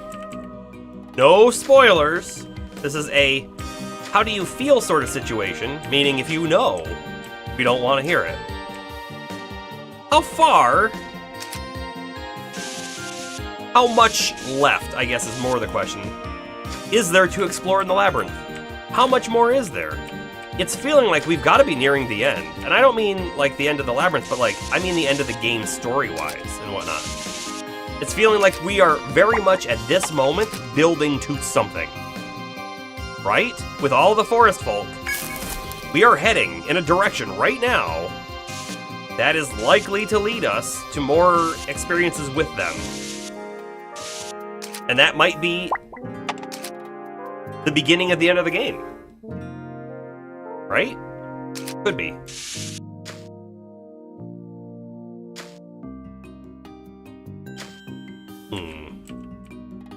Really don't want to keep checking both walls because it's annoying to do so. But we haven't found a secret passage here at all, just clearly marked green grass paths. One too far, I know. We'll fix it. Fixed! Just like that. Up we go. Alright. We fought the Hex Root before, but the Red Beak, this is our first time encountering it again. We know arrows are very good, fire is bad. Do not cast the fire.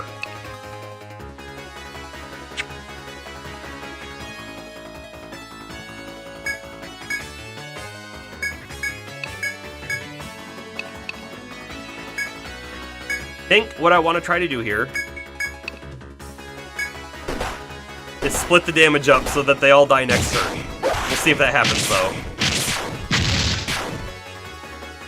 Okay, so this thing's gonna die. This thing's got a bit more to go. One more fire will kill it. Okay, so we will have Violet hit the Hex Root.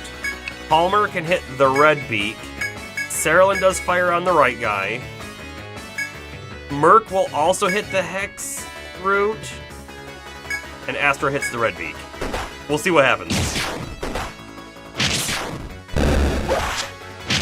Oh. Oh no, that was fine. Okay, okay, we're good. We're good. We're good.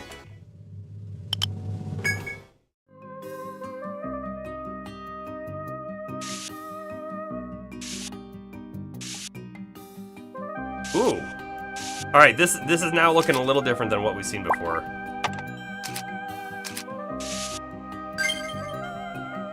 I'm really not loving our current state of things with how much TP we have and everything, and how much damage these enemies are doing. I think we're gonna like get a little bit further and then go, all right, time to leave. To go heal. Wonderful. Look at this. Look at this crossroads.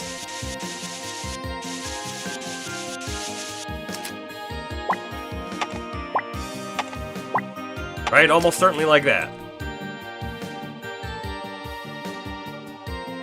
If we go up, realistically, right, if we look at this, realistically, if we take this up path, I bet you it spits us out up here. Which is not what we want. It might not. There might be a path, right? There might be a path right here, somehow. That leads to treasure. There is a space in here, right? There could be treasure chests back here if it somehow does that. If we go left or down, well, those look like it'll take us to someplace new. This map sure hasn't gotten confusing. Don't know about you all, but you're definitely following everything. I'm not lost. Not yet, but this one will quickly become an issue the longer we're outside of it, right? So if we take a week off of this game and we look at this map again, we're gonna be in a bad spot. Okay. I mean, we're not gonna be in a terrible spot, right? We are mapping. And we can, I think, look at some of these things. Like, this one here to that one there is gonna be one of the hardest ones to follow. But we can sort of conceptualize some of these other ones, especially the closer ones, right? I'm realizing that this one's even confusing too because there's a space between where those connection points are. You know, I wonder, like, should we be doing like this or something? To be like, oh look, it's a portal. You go through a portal. Then you pop out of the portal on the other side. Can I put them on the same square? No. A portal. It's a portal. Honestly, that might help us, right? The ones that are like weird or whatever are these ones. So we mark them to ensure that we know how they work. I'm kind of thinking like this is a good idea.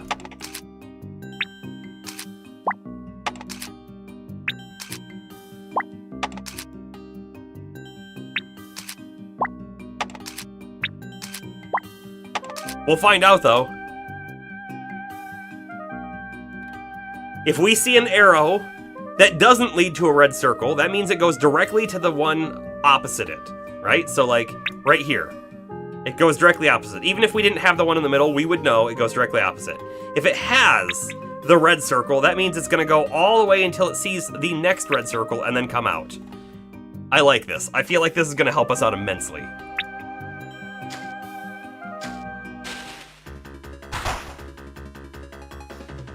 I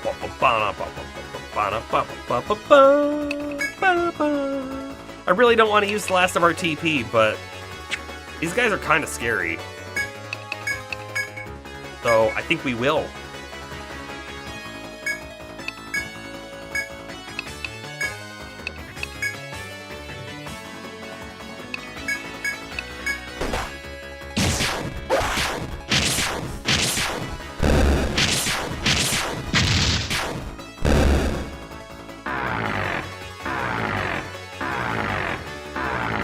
I really hope that the subsequent games speed up the negative stat things. Like it's not terrible, but it could be better, right? It could be better.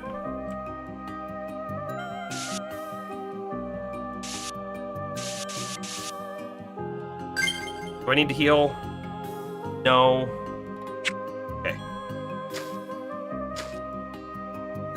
Pathway, as far as the eye can see. Checking for secrets still.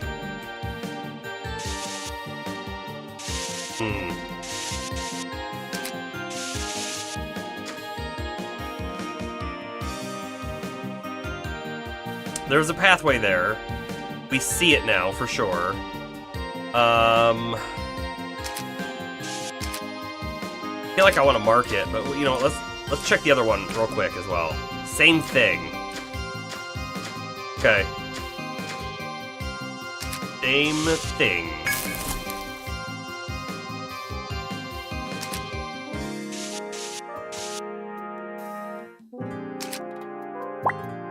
Arrow, portal.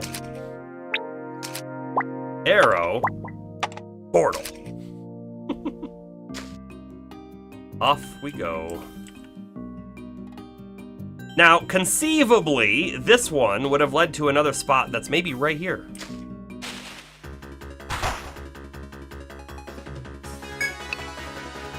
Resistant to fire entirely. Okay.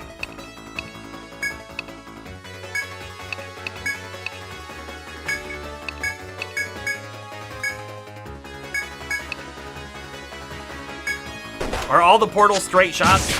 Yes. Yes, they are.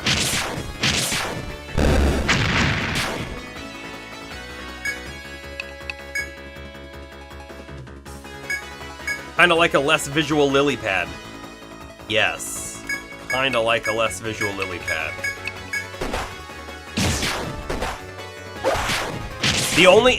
There is a big difference though, right? The big difference is that a lily pad could never have gone over a landmass, right? If there was a landmass in front, it went there. There was one exception, right? There was one set of lily pads that did a weird hook thing. Which, it kind of angered me that they did that, because they broke the pattern of how, right? They broke the rules, if you will. They did the thing that no other lily pad could do, and so I disliked it. They established a rule set, and then they said, who cares about that rule set? Well, I did. I cared about the rule set.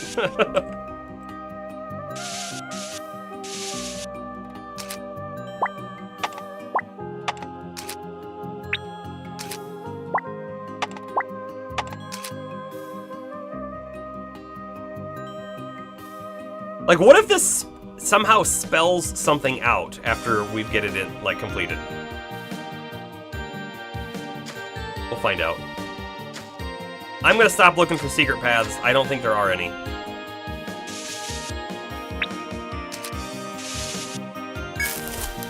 It's such a time-consuming process.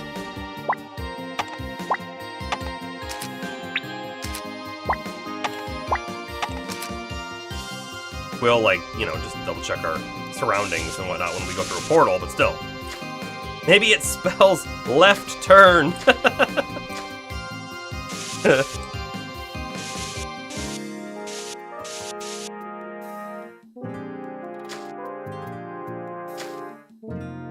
Oh no, we're at one of these again. Okay, so there's 2 spots in front. There's clearly a path. We look down and there's clearly a path. Yeah. Great.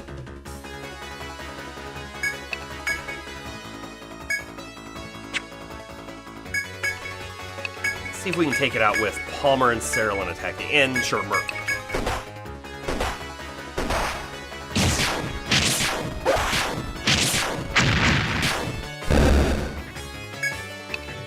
Big damage right there, that was.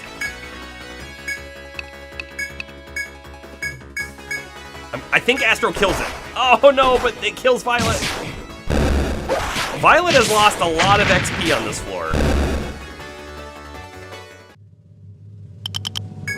lot of XP on this floor.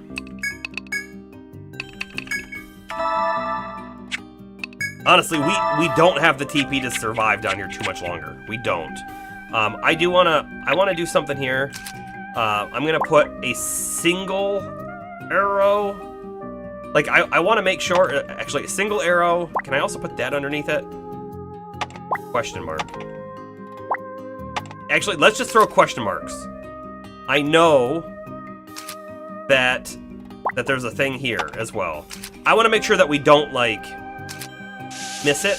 You know, if we don't go down that path and we don't mark it, I want to make sure we don't miss it.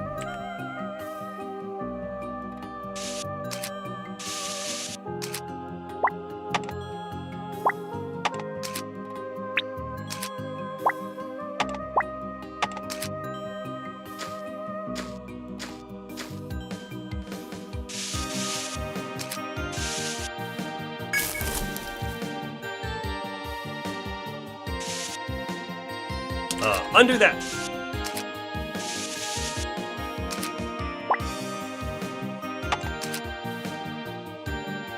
Oh, this one isn't a portal. Okay. Sure. That was a straight one. This feels like it's a little different, doesn't it?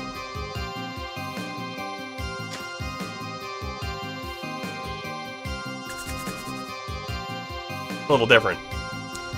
After getting through the forest folk's passageway, you sense a dreadful presence ahead. Hey, James. How you doing tonight? How you doing?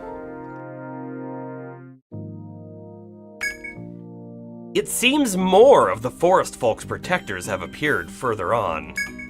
If you are prepared to face them in combat, then gather your resolve and proceed. We're not prepared for that at all, for two reasons. Reason one, I don't want to fight them. We've been fighting lots of forest folk, I don't want to fight them. Reason two, we're really low on resources. We're really low on resources. So, let's see. I think that means we either go back and check out another pathway, or I'm gonna put exclamation mark there, right? This is big. Exclamation mark. Heal up. The problem is that there's a healing spot on the previous floor, but we have no easy way to get back there. We're gonna have a whole bunch of fights on the way, so I don't think we make it back to the previous floor. I don't think that's a thing. We can definitely check out one more passageway, though. I think one more. Maybe not more than one, but at least one.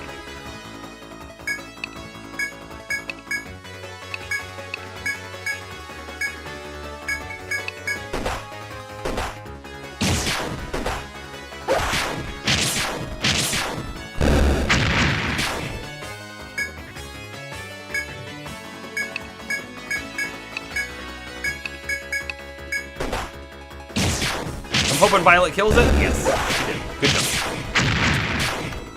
James, Violet has had a real rough night tonight. He's lost out on a lot of XP on this floor specifically. Oh, you've heard. That's right. You didn't just join, you were lurking. Of course, of course. Inspect. Okay, we got a little... Oh, we got a foe out that way. Okay. Man, do I think we have what it takes to take out a foe? Not really. I kind of don't really think we do.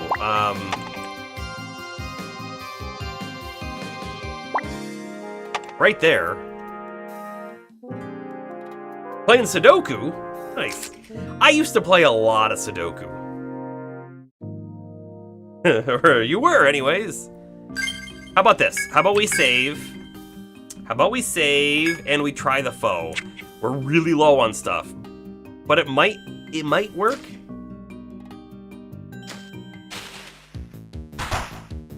The Diabolics. This thing has curse, so it's gonna be a little nasty. And we don't have a whole lot of anything else. Palmer's not going to provoke this turn, because guess what? It's going to curse us this turn.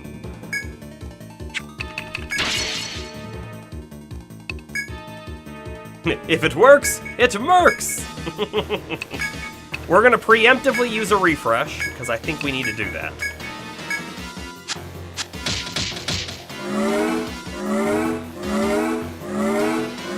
Yeah. We're good, because Merc and Astro aren't going to do any attack this turn.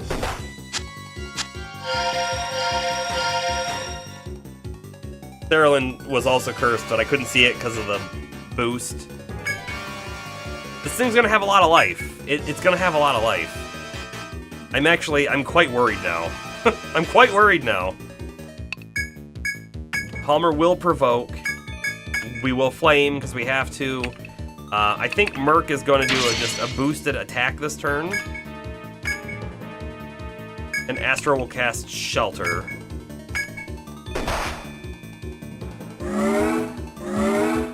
Big hit. That was a big hit. I didn't like it.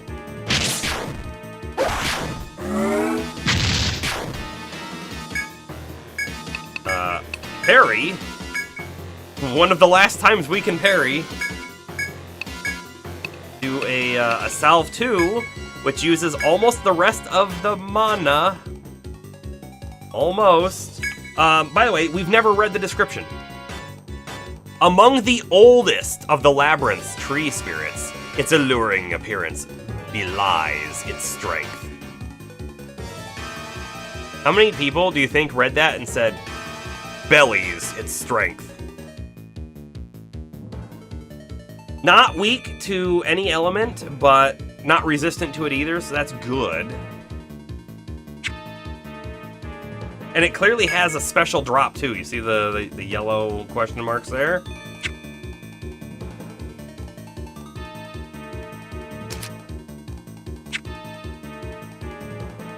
Because it doesn't have a weakness, I don't think we want to do Frost or Blaze or Shock.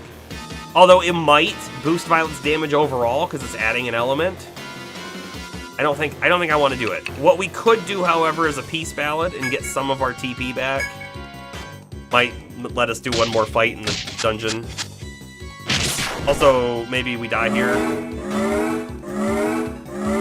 Maybe not. Only 2 people did. Got cursed, that is.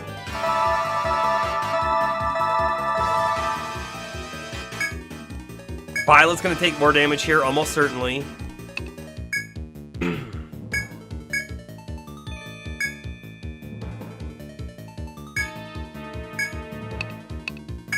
Don't have too many more refreshes left.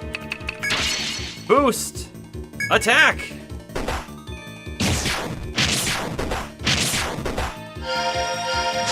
There goes the curse.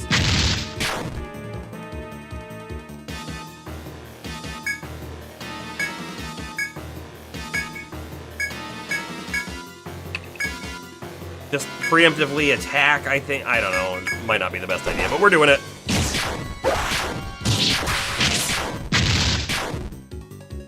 It's gonna die. It's gonna die. No one else on our side's gonna die. We're good. We're good. Diabolic's down. New item, red thread. That wasn't the yellow item, though. Let's keep that in mind. Not the yellow.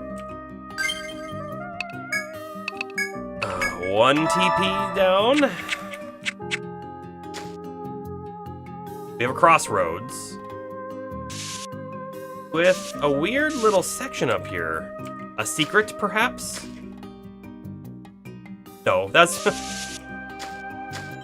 weird.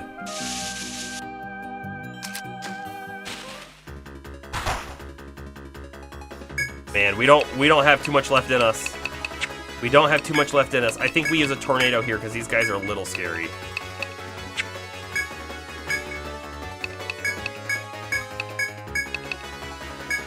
Almost no way that we kill them this turn. But they'll be mostly dead. Palmer, you're sleeping! We need you to not be sleeping.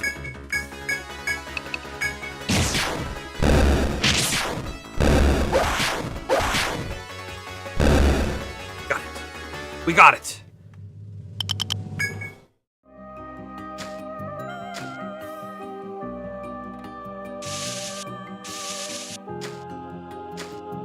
You know, there's a potential. We talked about this earlier.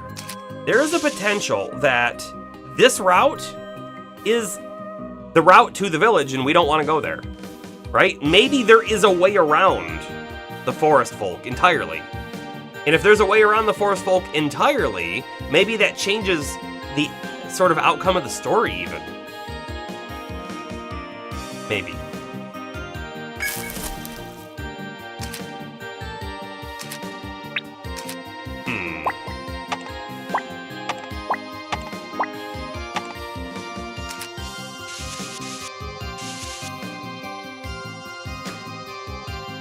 Oh, there's another one down here.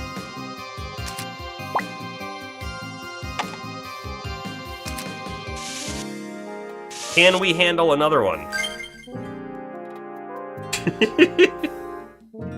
Probably not, but it's there. You can tell how much I do not want to go back right now, right? You can just absolutely tell. I don't want to do it, but I think we're probably going to have to do it. Items. Ariadne thread. Use.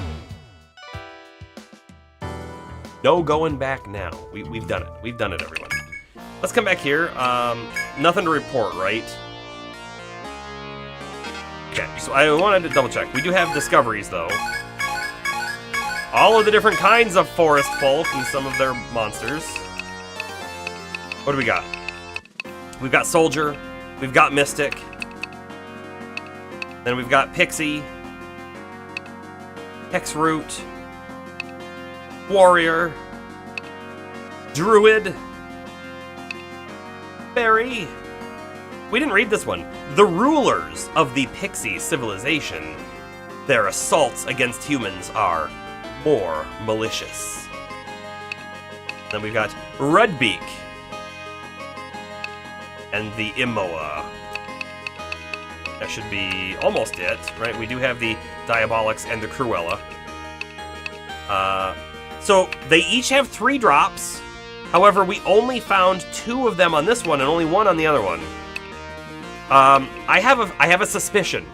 Okay, my suspicion is the rare drops, you might have to bind them. Because look, if you look all the way to the right, they are weak to being bound. Face, hands, and arms. Or, sorry, legs. Maybe that's the key to getting whatever their secret item drop is, but we don't have anyone who can do that on our team. We do have someone who can do that, just not on our team. We got a lot of new items to sell, though. Oh, this is new. You've made a significant number of contributions to our records, haven't you? Little by little, we begin to understand more about the labyrinth. Our ultimate goal is to find every last scrap of material in the forest. And for that to happen, we'll need your cooperation. I hope you'll continue your hard work. Sure. Let's check out the quests real quick. New ones. What do we got? Apothecary request. Trainee at Seft Apothecary needs a human test subjects for her experimental petrification cure. I don't want to be a human test subject. Versus the unknown. I need an able party to subjugate the monsters that appear at night and vanishes with the morning sun. Specific daytime, or more specifically nighttime mission. You know, we've wondered this whole time if there's a big difference between day and night, and honestly, I haven't felt like there has been. Yeah, you're right, Palmer. You're right. We did thread out, yes, we did. But we made more progress in the labyrinth than anyone in 100 years has. We're a pretty big deal. We are a pretty big deal. I don't want to take this quest either.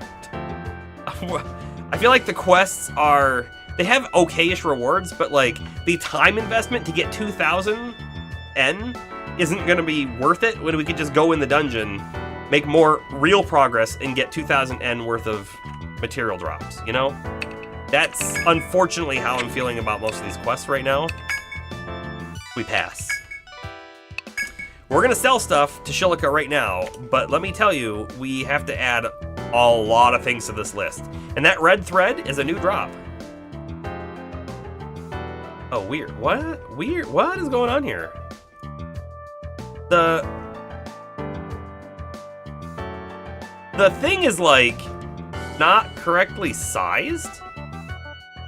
We lost the top.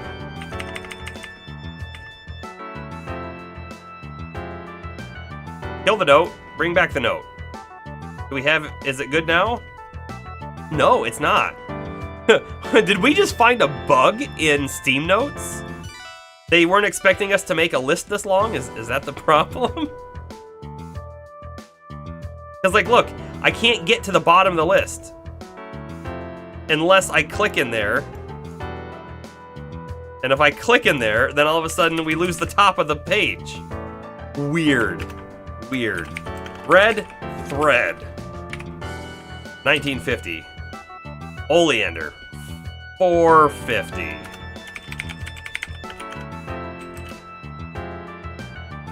Cullinan.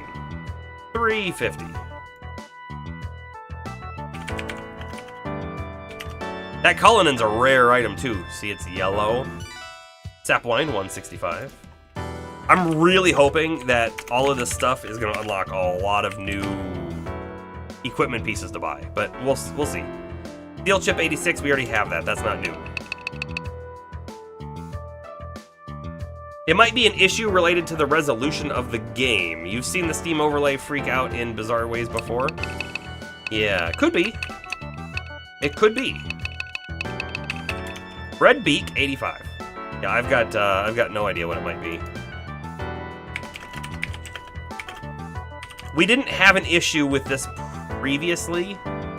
It kind of makes me wonder, like, if I completely close out of the game and reopen it, will this be correct? Don't know. Don't know. Red plume, 83. What we do know, though, is I can get the top of the window back by closing notes entirely, so that's good. Fairy sap was 82. Helps if you spell it right. Fairy wing was 80.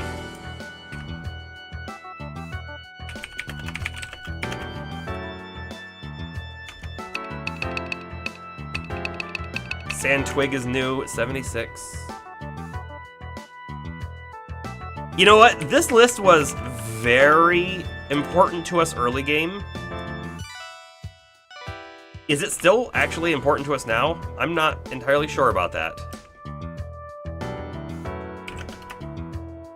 Like, is this an effort in futility now? Like, we don't really care how much any of this stuff is worth now? That might be the case. The ink stick. Carried in a pouch and used for writing. A pen.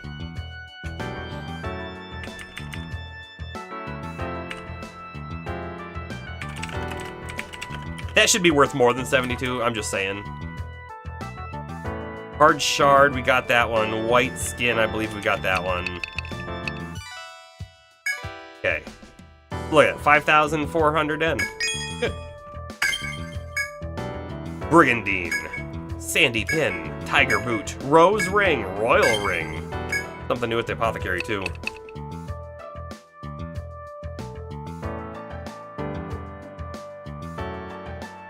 Materials list A through M and O through Z. It's important. We need to ditch some of the items. It is important if we have to ditch some of the items, right? If we're focused on money. Which, I feel like there's no reason not to be focused on money if we're dropping items, right? Keep it if it's for a quest and we know we have it. Otherwise, drop the cheapest item. That's why we have the list, right? That's it. Alright, no new weapons were found. However... Right, we looked at this before, and I decided not to go with it. But maybe that's the wrong move. The Executor, which she's currently using, is 97 attack and 6 strength. We don't care about the technique on her. 97 attack and 6 strength, or 125 attack. We would go from 159 attack up to 181.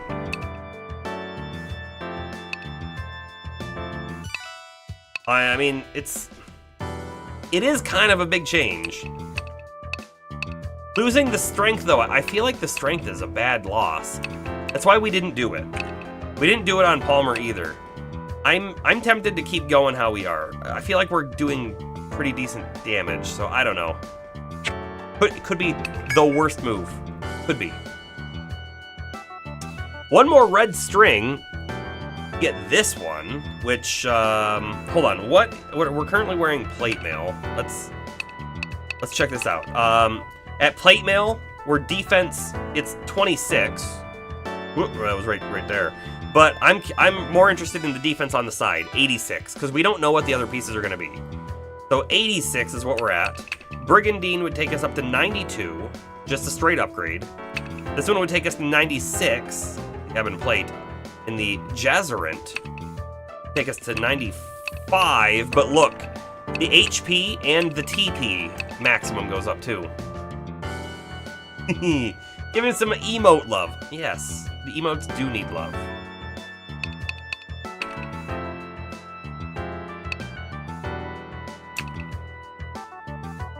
Oh man, part of me is like, let's not worry about our gear right now.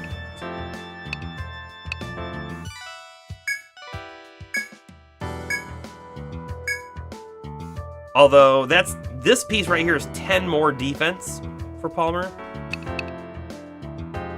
Man, what did we get the red string from? If we got one more red string, we could buy this Jazzerant. It's a defense up, it's a HP up, and it's a TP up. All great things for Palmer.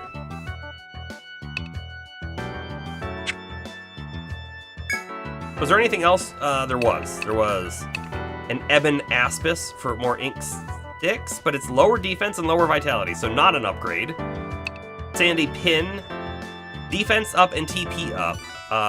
Of course, it's only for Cerulean Merc. It's an upgrade on the Gum Helmet. I don't know that it's super important. Yeah, if you remember correctly, we still have a spot open for one more animated emote. We do have a spot for an animated emote.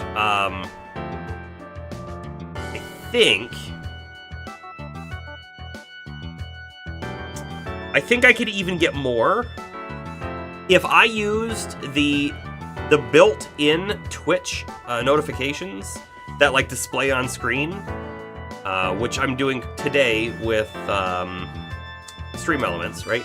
If I used Twitch for that, I think they would give me 5 more animated emote slots for tier 1. However, I don't have anything against their system, and in fact, I probably would have used that system if it had existed when I set my stuff up, but it didn't exist back then, and I don't know that I want to go and remake everything. So, not gonna. What do we got here? Defense and bind resist. Defense, vitality, and agility. That's a lot of agility. No idea what this one is. Looks like it might... Nope, no idea. I was gonna say it might be TP, but it doesn't look like it is. New Ariadne thread purchased. We could spend a whole 1,000 on a gold chime to get us through that portion of the labyrinth so we could get up to where we have to go and have the most amount of HP and TP left as possible. Or we could go run through it again and get a few more levels. Probably have to pour it out again and then go back through it again. The levels are probably more important. Alright, what was new at the apothecary? Nectar 2 for dried peaches. Okay.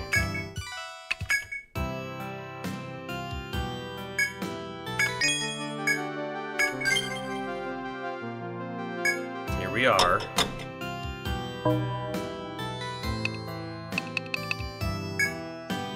All set to go back in. What's our inventory looking like? 8 out of 60. Ariadne thread. That's it, we're good to go.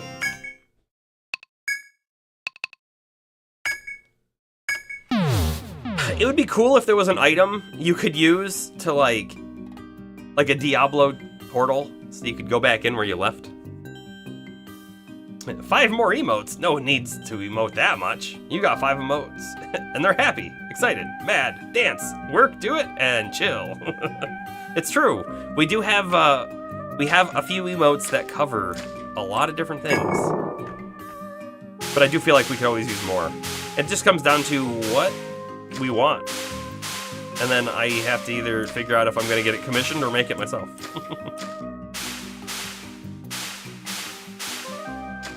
Don't forget about the scary emote too. The warning one. Or the super happy one, the level up.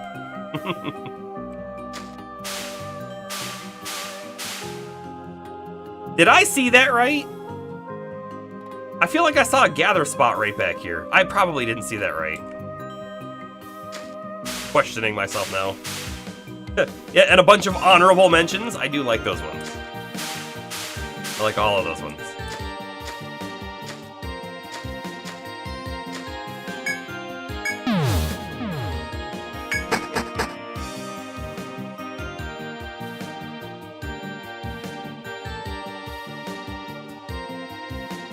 You know what would be super nasty?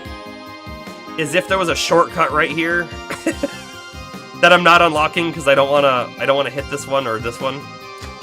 And I realized that there's a shortcut here that we could have taken at the start of the stream. I didn't.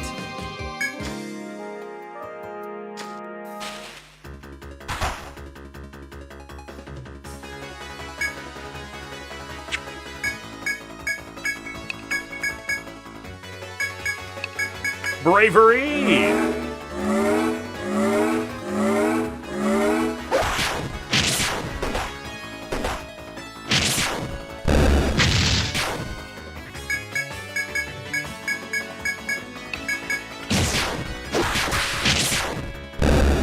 Why can't all of our fights be like that one?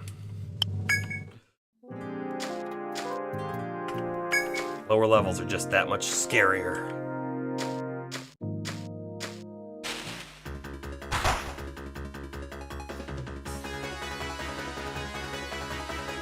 Guy's not weak to fire? No, totally resistant. Okay. I'm just trying to gauge my options here.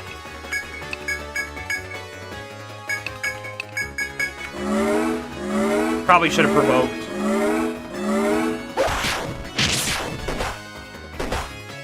You know, when we get down to the next floor, we should probably find the healing spot. I think that's probably a good idea. And, you know what? What do we think? When we get back to the really big open floor, should we explore more of it before going back down? I don't know. I don't know.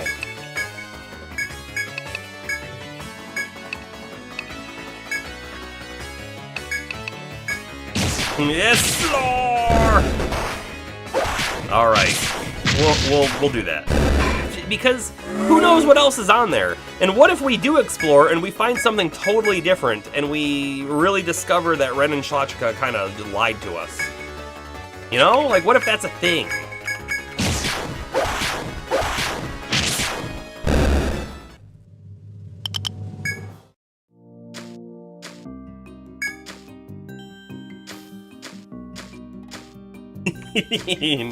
I like the pinned message.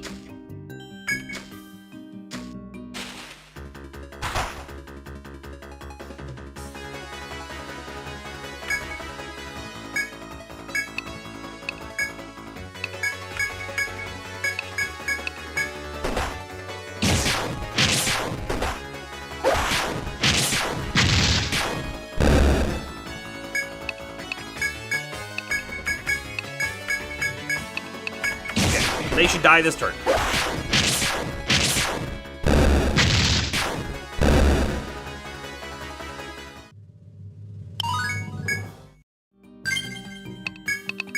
Quick heal up.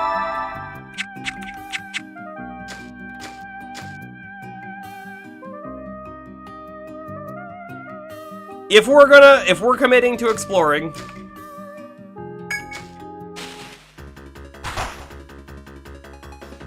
There was a spot here. There was a spot here.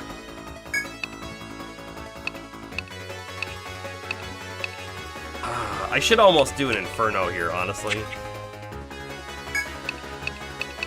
But I'm not gonna. I'm not going to. And there's nothing you could say to change my mind.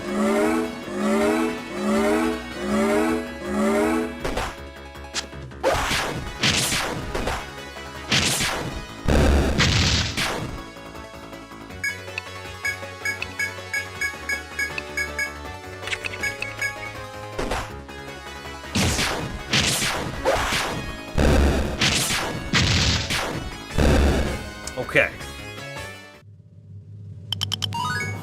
Level ups are incoming for multiple characters. This was a single path through. Wall. What is it? Spots? We're gonna walk over here. We're checking walls.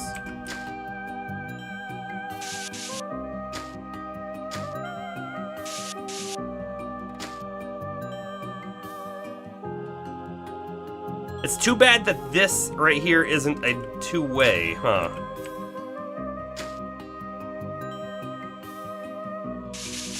Well, that's... this is kind of what I expected to happen here. Now we have to go over this way, and it's a really long detour is what we just found. Really long detour. Fight all the things.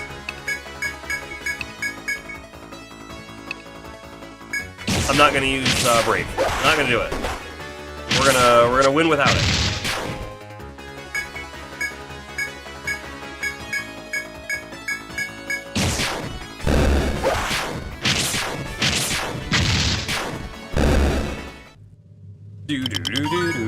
One more level up, and next fight we'll get Palmer leveled up, and then we'll spend their skill points at that time.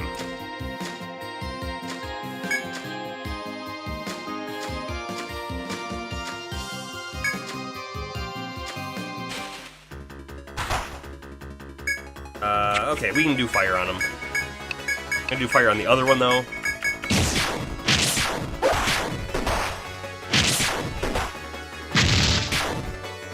Because I was kind of hoping that they were going to kill that one. Guess not.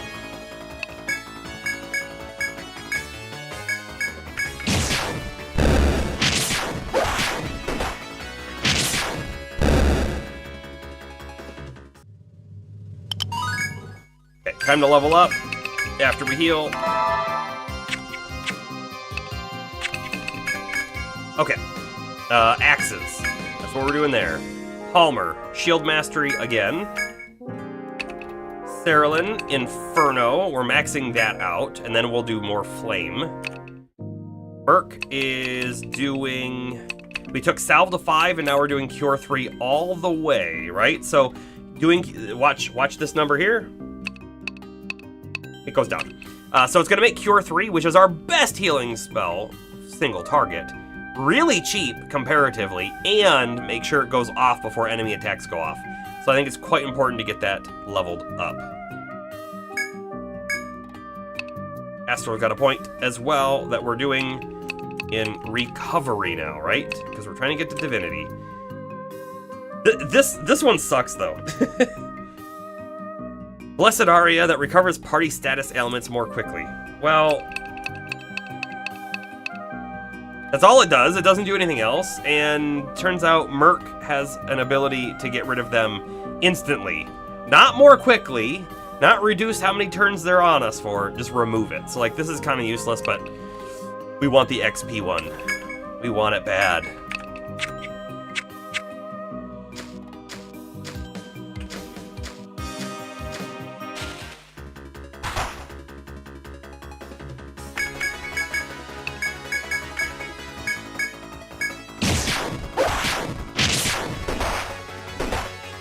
How dare you hit Cerulean? She's in the back row.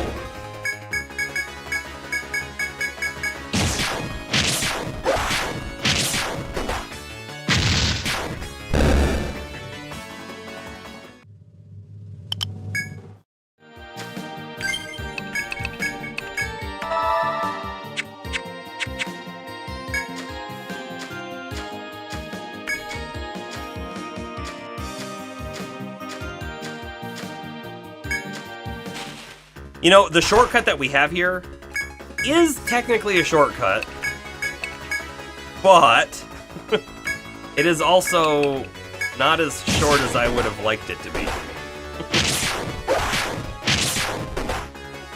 We didn't kill it. That's totally my fault.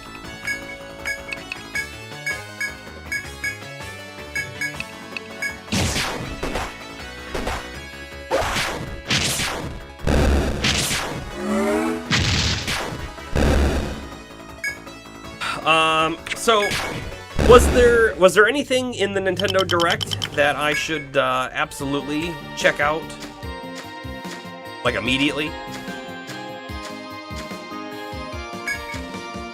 I did not get to watch that today.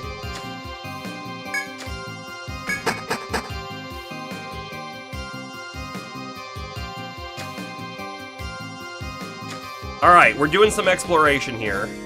And as we do the exploration here, we are going to first check around this section, the middle. Aster, you read a recap on it and didn't see anything that you cared about. Okay.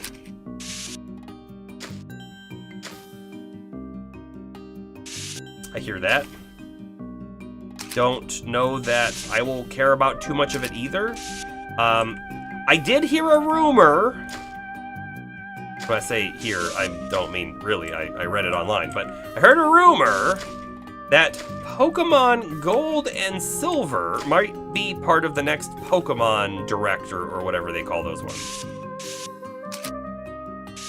Which, if that's true, is a very interesting prospect because I really like that gen. I think it's a good gen.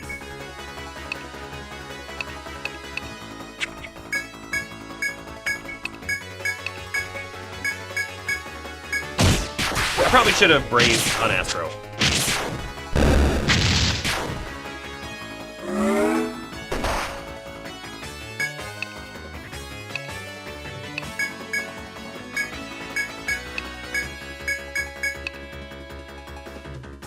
You know, let's go Totodile? Yeah, maybe. A remake? I don't know. You do vaguely care about that one though. Nice. I hit something we care about. Yeah, is it going to be a remake or is it going to be like a Let's Go? I don't think it's going to be a Legends. As much to my dismay, because I would rather see a Legends. I bet you it's either going to be a remake, but I don't know if they're going to do a remake, because if they do a remake, they'll have done it twice then, right? Because they already did Heart Gold and Soul Silver, and that was a very good remake.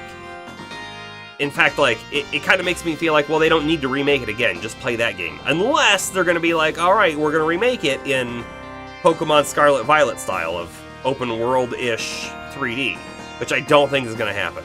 I think they would just make a new game instead of try to, like, rehash an old one for that. Gaming Instincts, you're back. You missed so much. We got quite a ways down. We just recently had to leave though. We were so low on resources. Sap Wine and Dry Peach. Sap, Wine, Dry Peach. Yeah.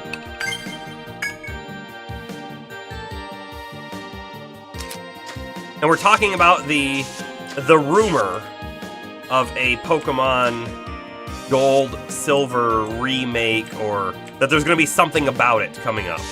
That's what we're talking about right now. Which I was saying is like my favorite gen. Well, no, sorry. That's not true. It's not my favorite gen. It's just, it's in the vein of some of my favorite time of Pokemon. I really enjoy Gen 2. I'm not sure what my favorite is. I get asked that question whenever we play Pokemon on stream, and I never know my real answer for that. All I can really tell you is I like a lot of the older ones more than the newer ones. Fun fact, you've never played a single Pokemon game. That is it fun? I'm not sure. they're not for everyone. They're not for everyone. They were a really big part of my childhood. So for me, I still follow the games because of that. Found nothing. We got cheated. Okay, mining spot. Not really into the Pokemon, to be honest. And yeah, like I said, they're not for everyone. I want to find the wall to the south. There we go, we found it. I don't know if it's 3 or 4 over. I'm not gonna walk up to it though. I want to come over towards the healing point that we can see on our map. It's so nice of the game to show us where healing points are, right? Without us ever being there. There's a foe! There's a foe! There are foes on this floor. How about that?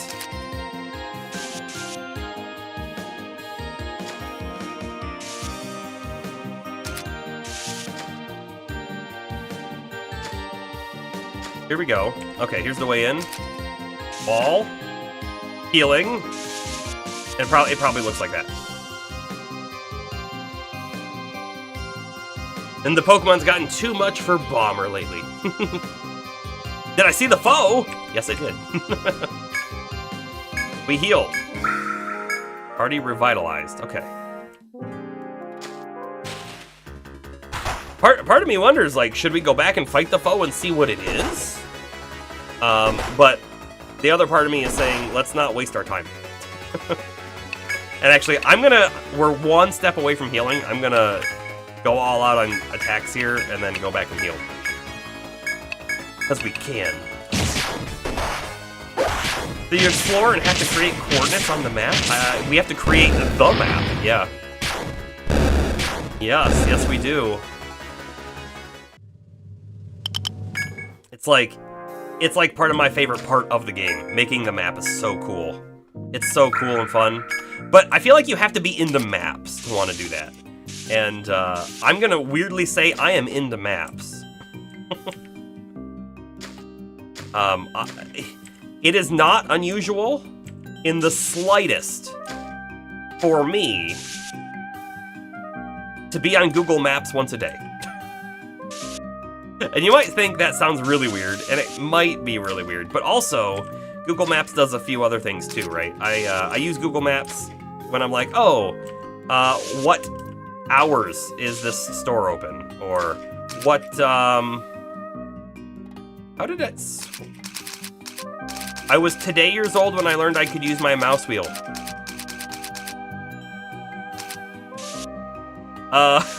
Sorry. I can also go on Google Maps and get like phone numbers and stuff, so I'm on there a lot, but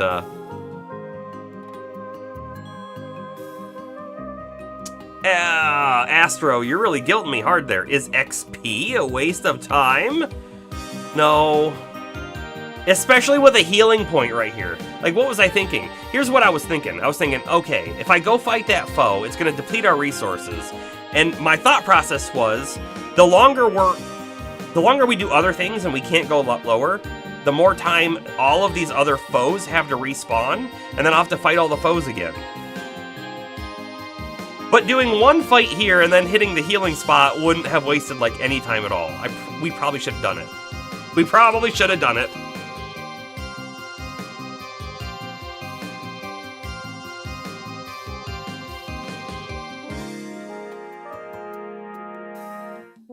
You like maps too, but you also like how Elden Ring and Dark Souls have no maps. But doesn't Elden Ring have a map though? I feel like Elden Ring has a map. Not your traditional map for like a big open world game, but doesn't it have a map? I swear I have in my head some sort of vision of all the different spots, and I knew where I had and hadn't been. Open world map, but not a dungeon map. Ah, okay, yeah. Makes sense. Astro, the most interesting thing in the Direct for you was there's a new Super Monkey Ball. That's surprising. That's really surprising. I would consider checking that out, actually. I'm not like... I'm not a huge Super Monkey Ball person. But... I'm not against it either.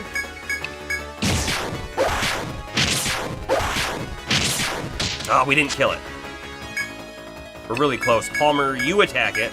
Everyone else did this one. I really should bravery on Astro. I didn't. It's my fault. Merc is petrified. That's the first time we've seen petrify.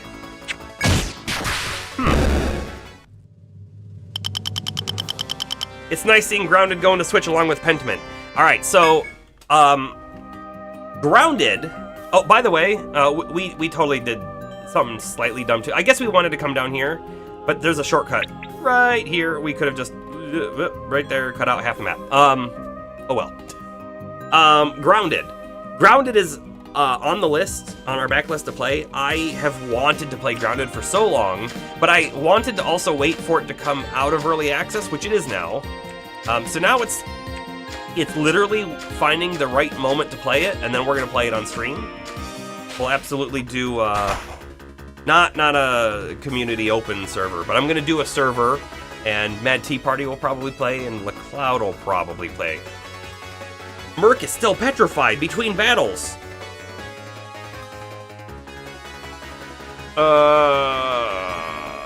Okay, that is the first we've ever seen of a status going between fights. We might have to go back to the healing spot. I kind of think we do.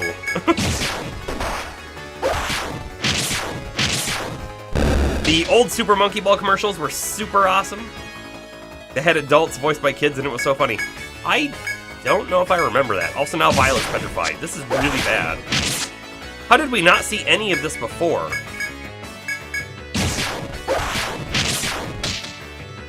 Now Astro's sleeping. Okay. Oh. I can't do anything. I can't do anything.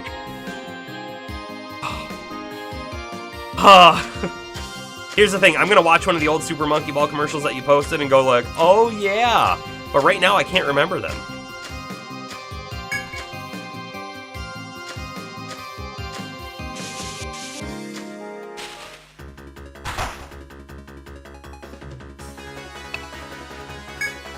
I'm gonna do escape on these.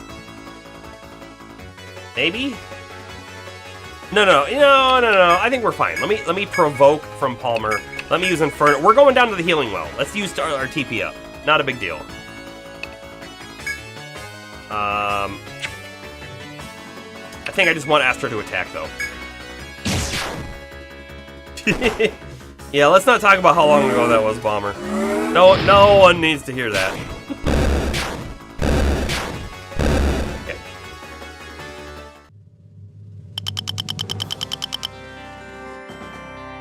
Grounded has a lot more content now, and is better than it was at launch. Yeah, and here's the thing, I never thought that like the game looked poor in its pre-launch state, if you will, but, or pre-1.0 state. But I will say that I knew the story wasn't done, and that was part of my reasoning for wanting to hold off.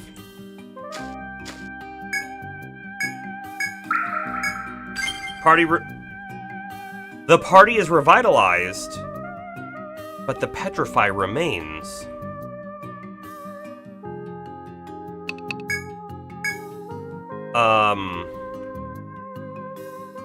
Hold on. Is there a way for me to go into... Like, I want to be able to select this thing, and so it can tell us, like... do we have a lot of time left? Oh, man. I feel like if Merc wasn't petrified, he could remove it. I think he could remove it. But otherwise, we need an item to remove it, and I don't think we have them on us because we haven't needed them.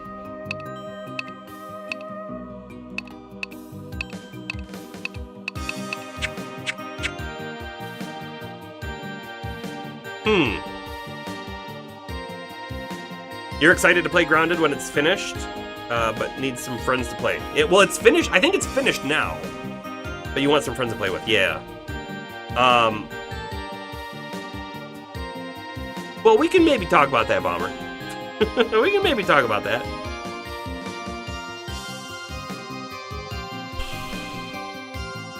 What do we do? I feel like we have to thread out. There's nothing else we can do, right?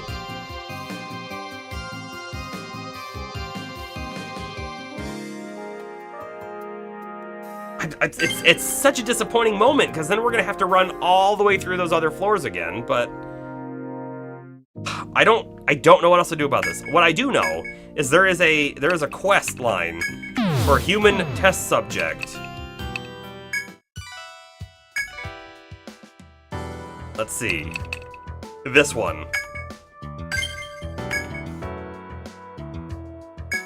A young medic at Sefts has come up with a medicine for curing petrification. The thing is, it's still experimental. That's what she said to me anyway. She's looking for a petrified explorer to test the medicine. Now, they say there's a monster on the 18th floor who can petrify you. Getting deliberately petrified doesn't sound like my idea of a good time, but have fun! Yeah. We got this subject. We got him. Dane Stannard 2. Ugh, seeing someone petrified is worse than I imagined. Let's get this poor kid patched up. Oh my, looks like that kid's medicine has a few kinks to work out. You can't blame her for trying, though. I guess medicine can't advance without volunteers. And hey, now she's one step closer to testing petrified explorers for real. Here's your reward. Hope Dr. Hoffman's bill to cure your friend isn't too high. We didn't even lose the petrification.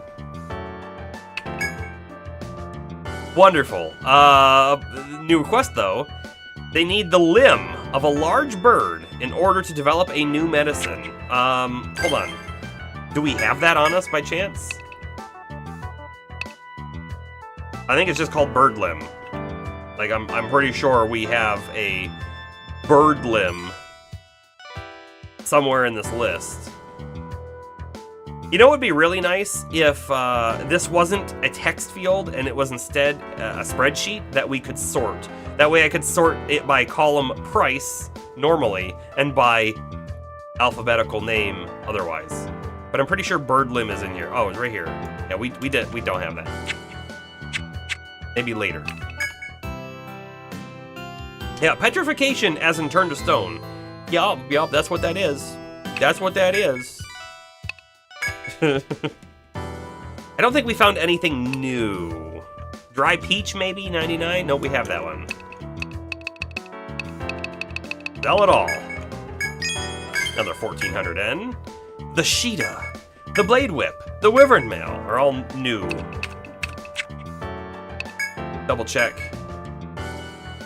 There's a couple other things too. So again, we don't have a Ronin. That's a really great sword. 149 attack. I feel like I need just a little tiny animation to like move my camera this way a little bit when we're looking at this menu so I don't keep doing this. Oh well. Breaker. Wow. It's an axe, which is not good because we're not using axes, but look at this. We go from attack 160 to attack 208. That is such a big deal. Goldendag. Hold on. Goldendag. I really wanted to switch my person here. So we're currently using Gem Staff. We're at 86 attack. We go up to 132. Or Merc is using Luck Staff, 138. I like Luck Staff though. If I have to be honest, I like the luck. Wyvern Mail has all resist up. All resist up.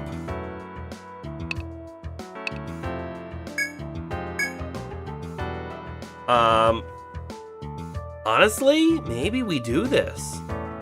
For maybe defense 22, HP 12, defense 26, all resist up. We lose the HP, but we gain more defense. This one, it's the same defense change between, but we gain all resist. I could do Merc Fade or a Smoke Bomb Disappear Ninja thing. Oh, for like the animation. That would be kind of cool. Actually, I like that idea a lot. Just poof, and then I'm gone. I like that a lot. I don't have my tablet next to me, so I can't write it down easily. Hold on. This is this is getting a Smoke Bomb Disappear animation. There's a reminder for myself. Sorry, I gotta reset things. Because I like that idea so much. I gotta figure out how to do the anime. Like, how do I want the smoke cloud to look? Is it something I'm gonna try to do myself or something I find that's free and available for use? I don't know. I'm kind of liking it though. But I don't want it to be a long animation either. I want it to be quick, right? Because when I go away and come back, I don't want to have to wait for animations either. So there's gonna be some work there, but I like it.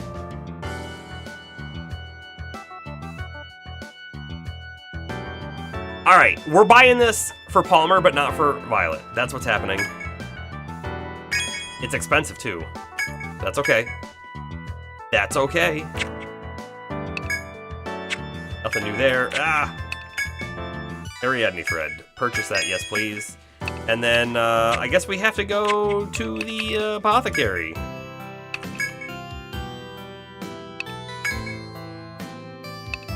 So, the Stonard. Oh, not the Stonard.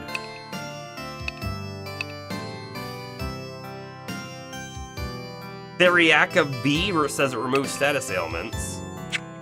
Let me talk to you real quick.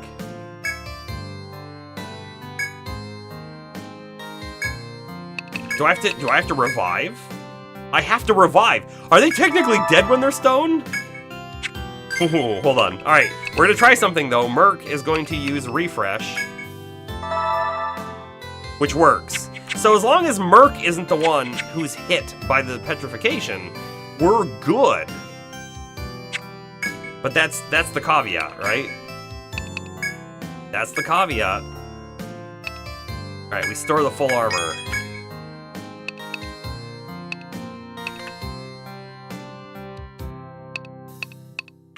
I'm gonna double check in our goods here. Do we have an item that can cure... Well, actually, hold on a second. So if reviving at the apothecary counted as removing petrification, do you think maybe we could have used a revive nectar item? I don't know. Theme of the hour. Rainy Day Woman number 12 and 35 by Bob Dylan. It's so weird. Okay, hold on. Nectars or revives, remove bindings, remove status ailments, which might work for Petrify. It's very vague. Decrease defense, increase attack. Same thing. Increase defense. Greatly increase defense.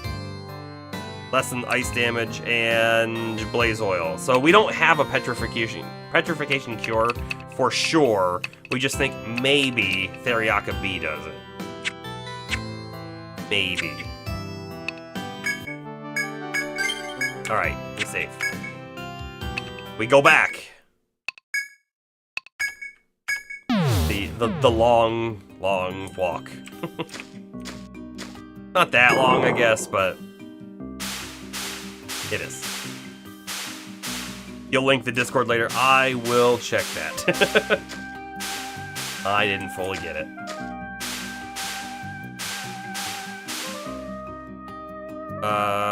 This way.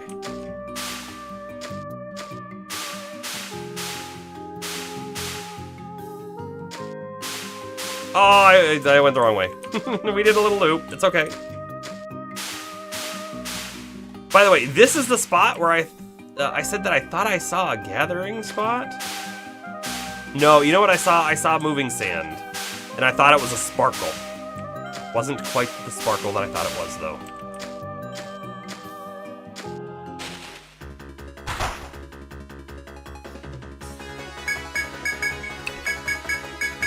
Everyone attack!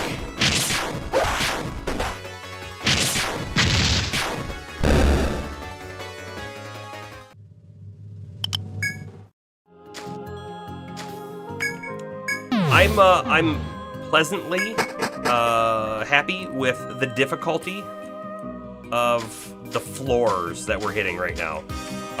If you remember, right, if you recall, I'm sure everyone does, the first few floors of this game were brutal on how hard they were, right?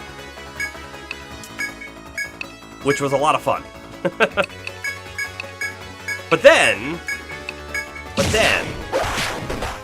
once we got to, like, floor, what was it, 15 or so?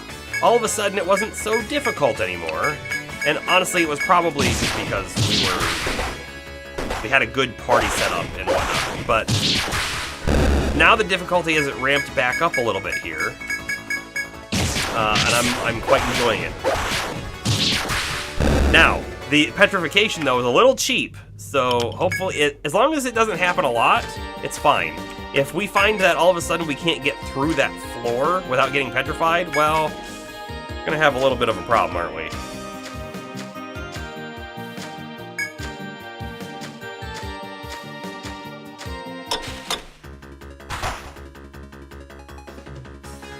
I'm not gonna worry about TP, because we're going to hit the healing spot. Because we're also going to hit that foe that's down there, for sure.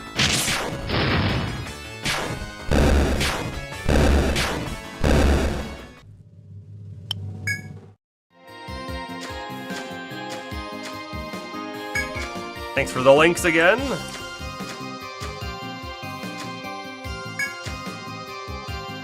Down we go. Alright, I don't feel like we need to hit the healing spot before the foe. We just need to make sure that we're topped off. We don't know exactly where the foe is, but we know it's this direction, so we'll just kind of go that way.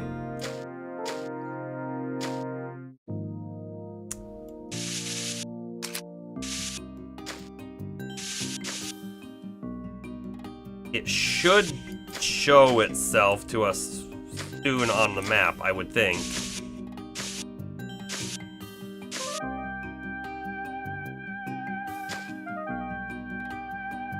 Right? Right? Oh, we've already been there. We didn't sleep in town, so it's probably not actually a different day just yet.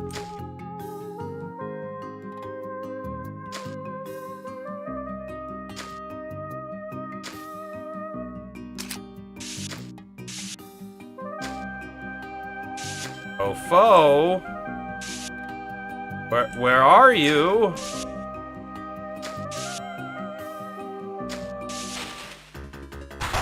Don't know. Looks like the Capcom Cup 10, I assume it's 10, tournament started today. Street Fighter 6 official tourney for $1 million. That's pretty cool.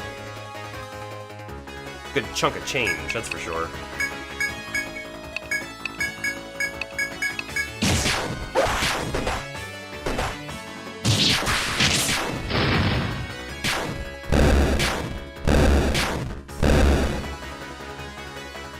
I wonder if Darth knows about that. I would assume he does, but good call. He might not. He'd probably be interested in it.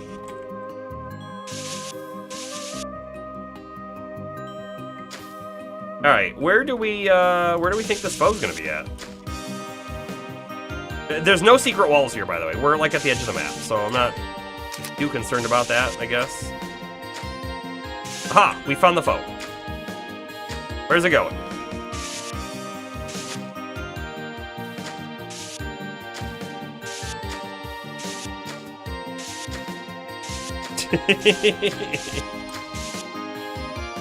Wait, it disappeared?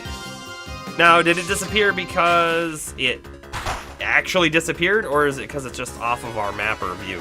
Not sure.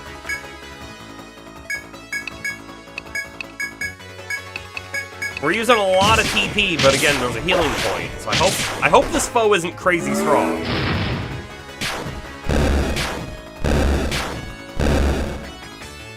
Gaming Instance. You love fighting games, but you suck at them. Yeah, I feel like that's probably true for most people who play them. I guess. Okay, I'm a little confused as to where it may have gone. We know that it shows up down below. So we're gonna go back down and see if it respawns, right?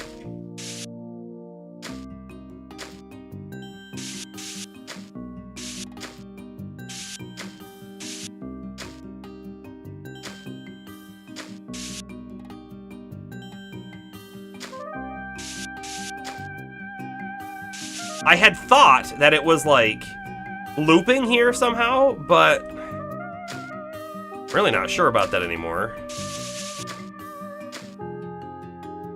I can have fun with a fighting game and playing just like with a group of people I know. That's fun.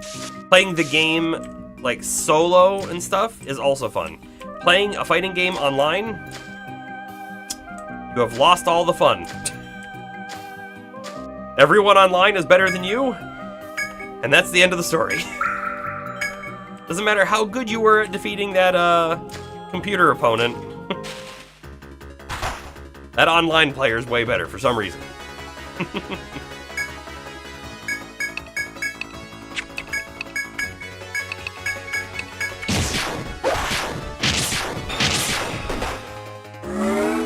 Yeah, occasionally though you come across a kid and you beat him up. Occasionally, though, you come across a kid and they beat you up. I have the worst story from Halo 2.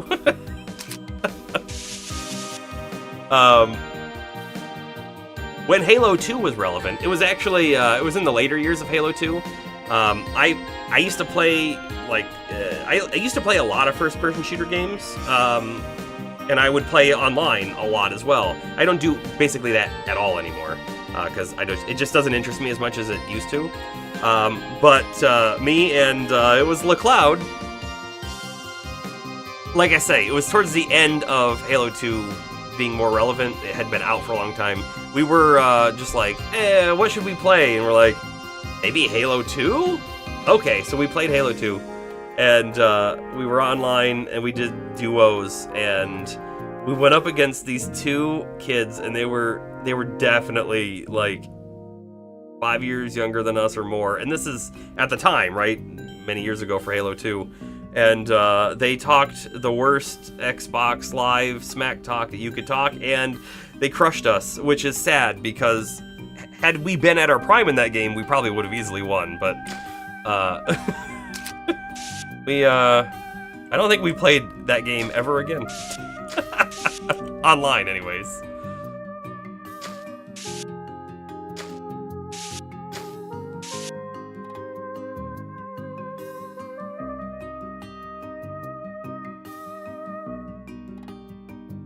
James says that as much as you love the fighting games, the frame data analysis required for tournament play is way beyond you. Yeah, tournament play is even like way beyond just random online play, right?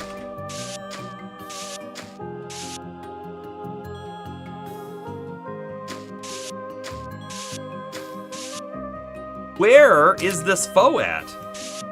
It just disappeared, right? It's just gone. Like, keep your eyes on the map, right? Because if it shows up somewhere that we've been, we should see it. We're gonna go up and check the corner too.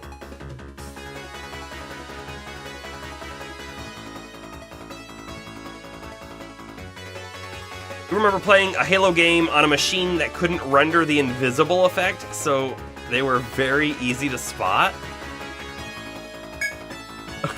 Wait, what? When you say a Halo machine, do you mean like at an arcade?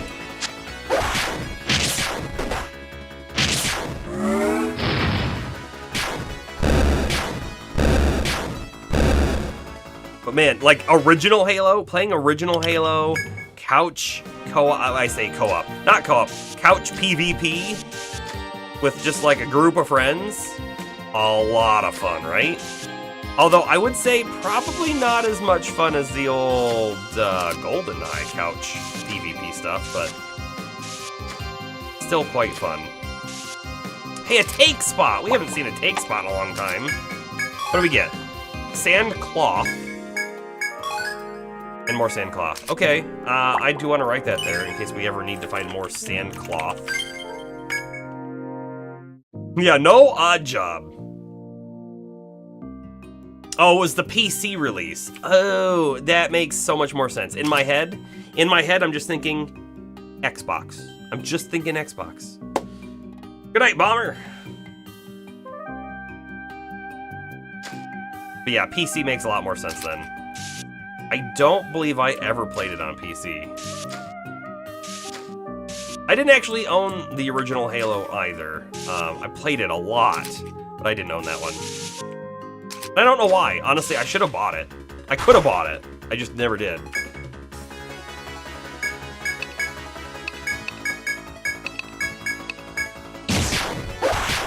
Bomber blasting off again!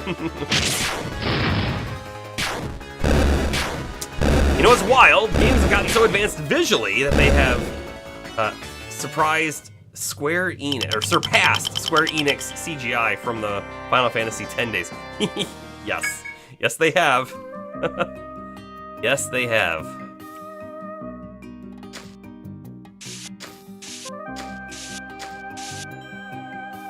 There's another gather spot up here. I mean, so the exploration we're doing right now is not a bad thing at all, right? We're learning a little bit more. We're finding some gather spots that, honestly, if we had some gathering party members, would be amazing for just getting some supplies. But at the moment, I don't know how much we really need them. Also, where did this F.O.E go? Can't believe we haven't seen it yet. We're using all of Saralin's TP. Honestly though, Inferno makes these fights super easy.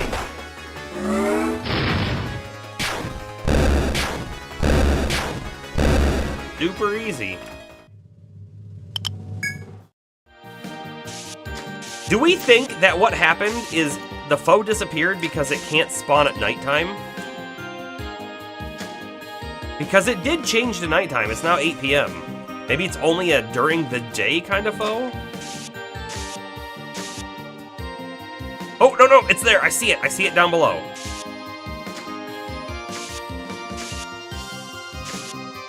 Where is it going, though, right? Hey, it disappeared through a wall. Did you see that happen? Did I ever play Animal Crossing? Boy, have I ever played Animal Crossing. Yes. Yes, I have. I've played every Animal Crossing. I think that's an accurate statement. I've played every Animal Crossing. I will say the Switch version, the newest one, was the one I didn't play for the longest time because I really dislike how you could only have one island on a Switch. And so when we got the game, I let my wife have it, basically, right? So that the one Switch we had, she could have the island. I didn't want to play on it as well because yes, we could have shared the island for sure. It didn't feel like that was as fun, or really as what the game would intend. It's for you to be able to customize your island. You know, the key is your island, not your shared island. But I did eventually get another Switch for reasons. Hey, up there. And so I did eventually play it. You love the one on the GameCube, such memories. Here's the thing. In my mind, my favorite one is the GameCube one, but I haven't played it since the second Animal Crossing came out. So it's probably just like a rose-tinted glasses sort of situation, you know? Because I imagine it feels... It's probably gonna feel like you're missing quality of life things. One of the things I remember about that first game that I would argue is just bad is your storage, right? You have so many slots in your inventory, and I think that is carried through the like every game. Your inventory's basically been the same, with a caveat of the mail, because you used to carry mail as well, and you could actually use that as an additional pocket. But you would go back to your house and you didn't have an inventory that you dropped stuff off into. No. You had to have a cabinet to put something in. And if I recall correctly, you could put 3 items in each cabinet.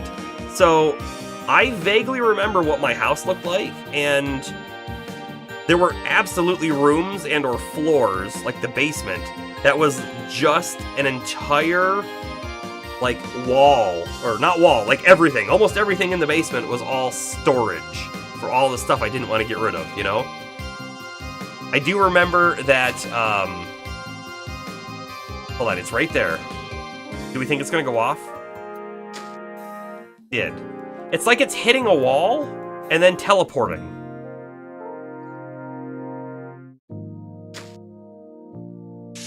Sorry, to continue what I was saying though, I do remember that I had a giant moon in my basement.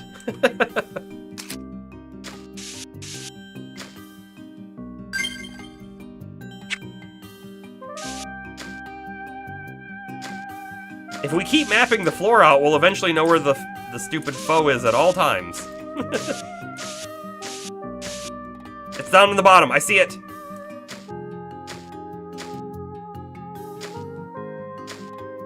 Do we think that it has a mechanic of, like, running away from you?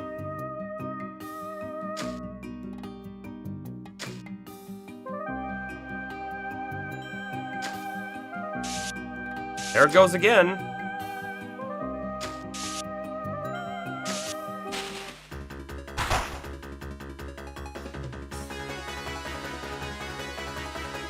This is like a secret encounter, right?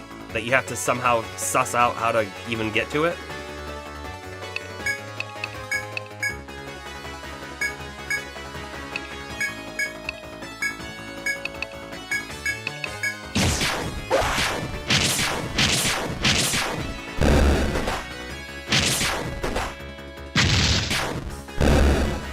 We should probably go back and heal. One of the really cool things about the GameCube one that they did not carry through to any of the other ones, which I'm sure you're probably aware, but was the, can I hit that space? The arcade mechanics, right? You could find Nintendo Entertainment System consoles and play Excite Bike and stuff like that, right? Do you know why that was in the game? I know why that was in the game. That wasn't in the Japanese version of the game either, supposedly. From what I understand... Is there a story in this game? There is a story in this game, yeah. Look, it's up there again. We need to get some of this explored so we can see up there. So... in Japan, they were like, hey, we want to bring this game, Animal Crossing. It's not moving. Are we going to catch it? We want to bring this game called Animal Crossing over to the West. And they were like, nah, that's a bad idea. Because Western people wouldn't get it. They wouldn't understand a game that you're not fighting things. A game that you're collecting things and paying off a house. Nah, they wouldn't get it. So they decided, well, you know what they would understand, though? They would understand Excite Bike and other of the games that they added into it. So they added in all those, like, console games that you could play in-game, and that's super cool, and I loved that feature. But Animal Crossing actually did quite well in the West, and so they were like, oh, great, the next game we can easily release, no problem. There it goes, in the tree. And that's it. They decided that they didn't need to put those kind of things in the game anymore, which is unfortunate. Sand twig. Step wine, that's chopping. Speaking of Western and Japanese things, it's funny to you how when Demon Souls came out for PS3, no one gave an F about it. That's not true. That game rocked back then. I had it. You're right for the most part. It didn't become big. It wasn't big. Then Dark Souls came out, and From Software became world-class renowned developer.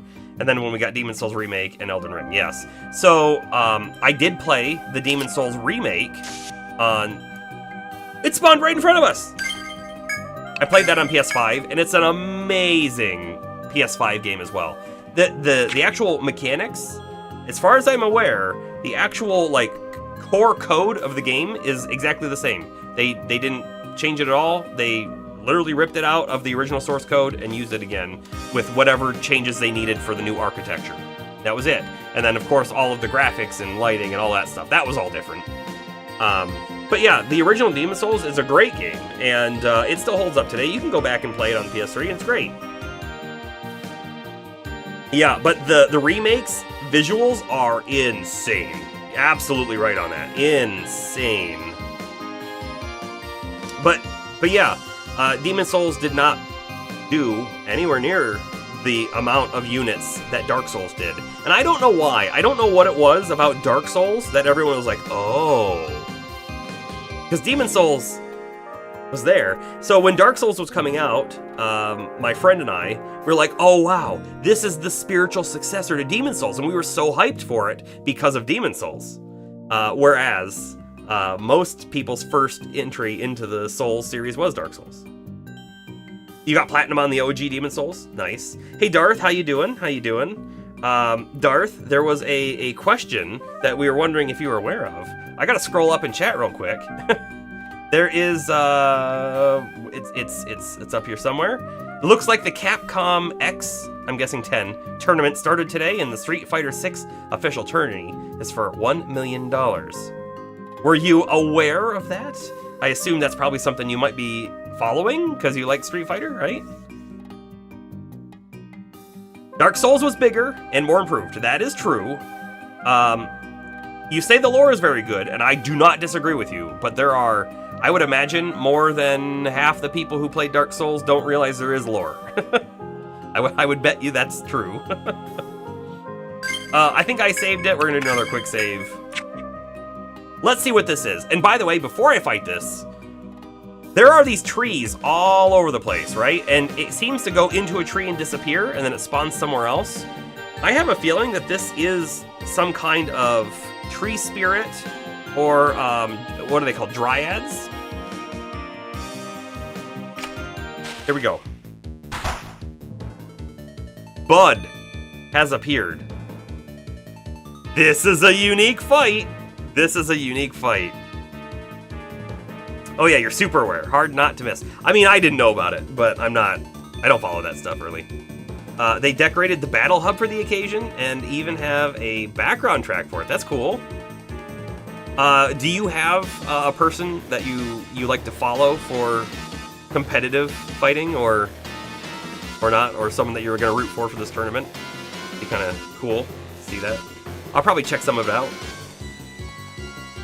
The Elden Ring DLC finally got a release date. Sure did. June 21st. Here's the thing with Elden Ring. I never beat it. I never beat it. I sunk... How many hours was it? Now I don't even remember. It was a lot. It was a lot of hours. I honestly, I cannot remember how many. It was over 100 hours I sunk into the game, and I don't even think I got halfway through it. Because I have a problem. And that problem is I want to explore everywhere. Kind of like what we're seeing here on this map. A little bit less here, but like in Elden Ring, man, every single place in every single zone is interesting for various reasons. And I want to see it all, and so I would spend way too long just doing the full exploration and not pushing things. And so I think I got maybe halfway through the actual like set of bosses. And at that point, like I said, certainly over 100 hours. I don't know if I hit 200. I put a lot of hours in it, and I was like, I'm ready to play something else.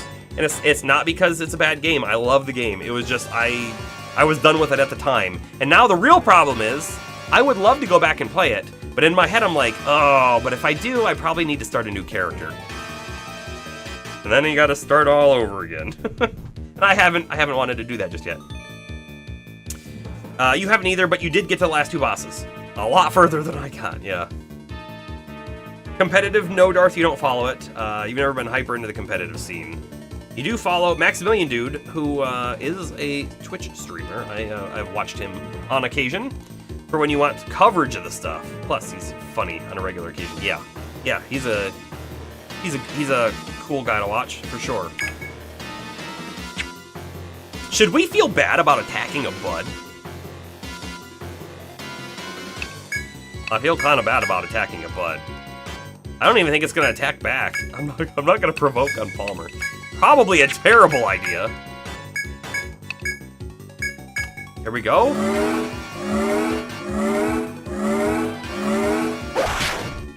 $17.49 or whatever that was. Woo! Yeah, we've basically killed it.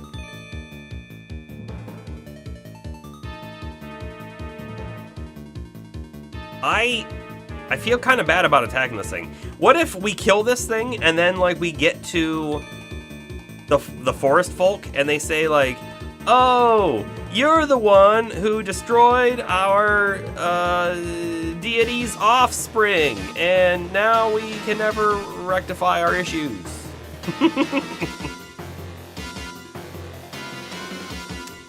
It's gonna sound really self-centered. All right, I'll judge. I'll judge.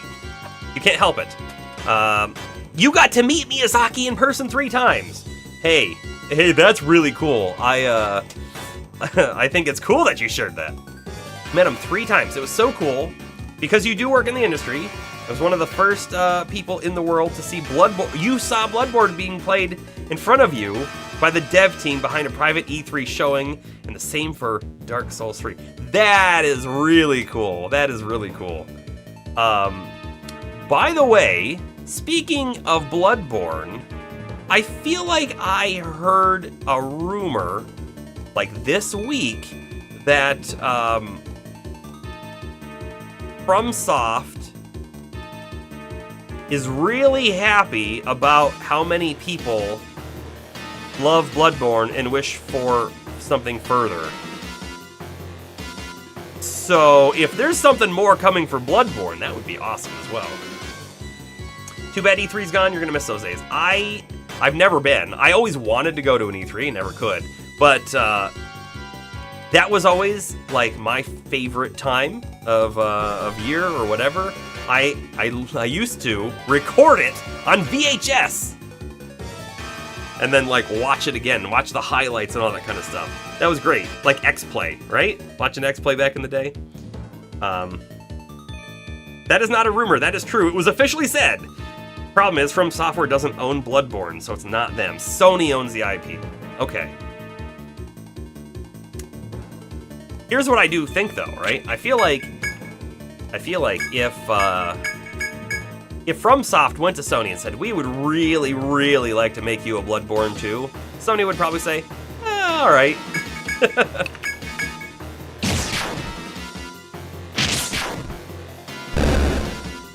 We defeated Bud. We got medium leaf and 0 XP. What was that about? Astro, I have to say, I'm super glad we went and found that guy and fought it, because what is the deal with Bud? Honestly, I was expecting a really hard wandering monster. I was. Because it seemed like it was on a gigantic floor that we didn't have to fight him. Right? There was no reason to, but... You did hear that there was a PC version in the making over at Sony. Oh! A PC version of Bloodborne? No. This long after? Oh, however, it got scrapped and is now planned as a PS6. Whoa, PS6? You can see this being true after the success of Demon's Souls PS5 remake. Yeah, I guess I could see that being the case too. I would 100% buy a Bloodborne remake in the same vein of the Demon's Souls remake. Because again, a wonderful remake. The best possible one you could have done.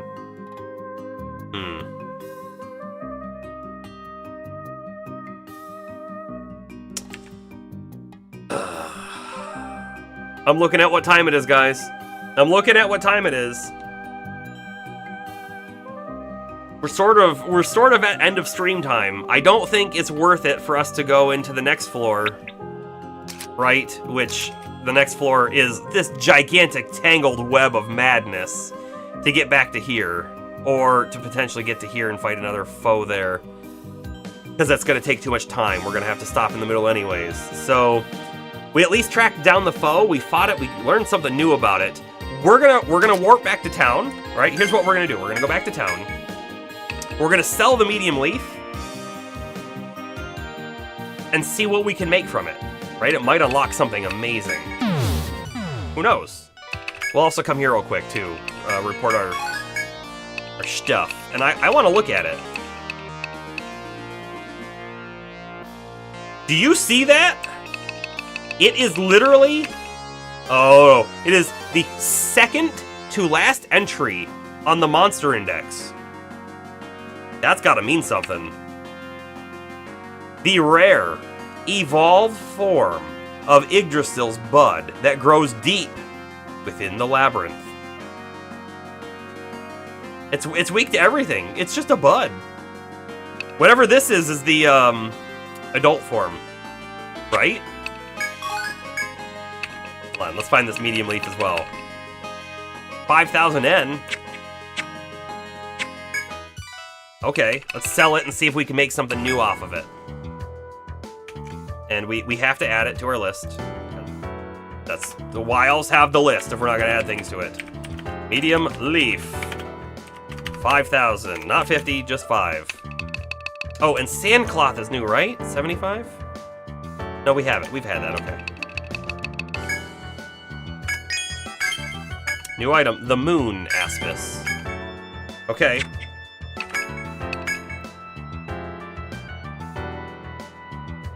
It also looks like it unlocked fairy boots and dark tunic. Not that we can quite wear those yet. Hold on. Defense goes up. Moon aspis on Palmer. Currently, we're at 14, free vitality, and ice resist.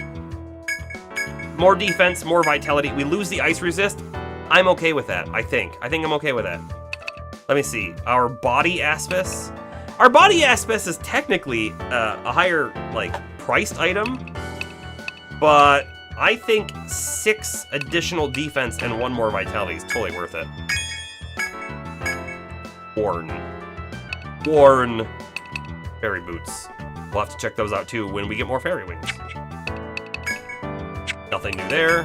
Nothing new there. Nothing new here.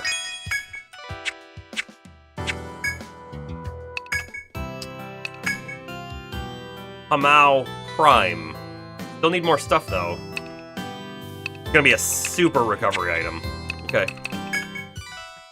As far as From Software's next project, the rumored name is Spellbound and is in the vein of Souls, but focuses more on magic combat rather than melee. Again, just rumors. Hey, that sounds really cool though.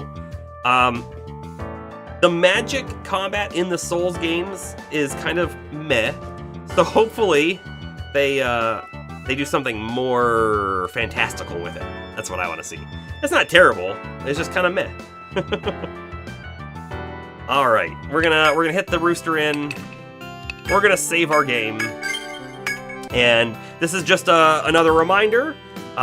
Normally we stream on Friday. There will be no stream this Friday, but we'll make up for it probably Saturday.